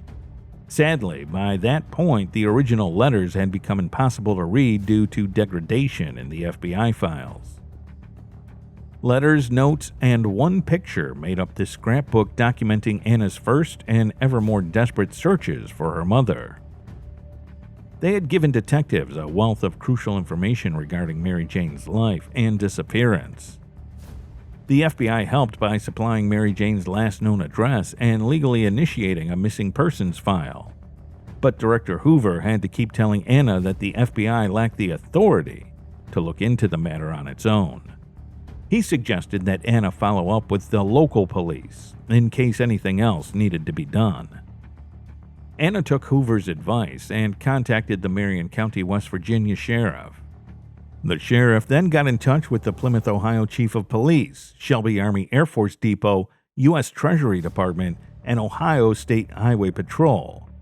Their combined efforts paid off in part because Anna still owned the last war bond Mary Jane had sent her in the early months of 1945.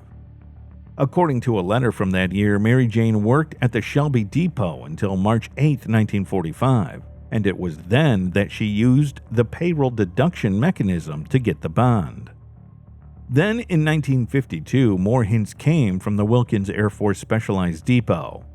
Mary Jane had quit her job at the depot on March 8, 1945, as stated in a letter from United States Air Force First Lieutenant Edwin Seltzer to Anna, dated May 20, 1952, with the explanation that she had added household duties.